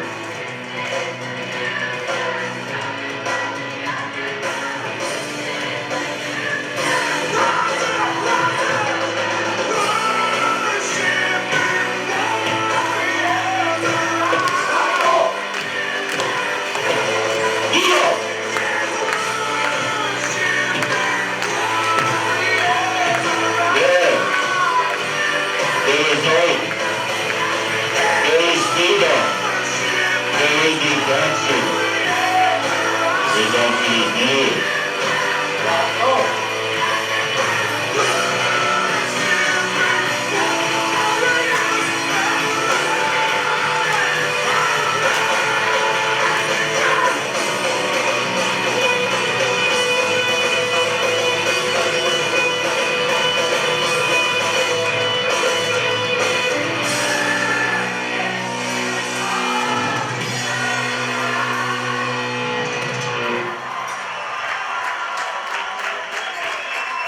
Thank you for coming.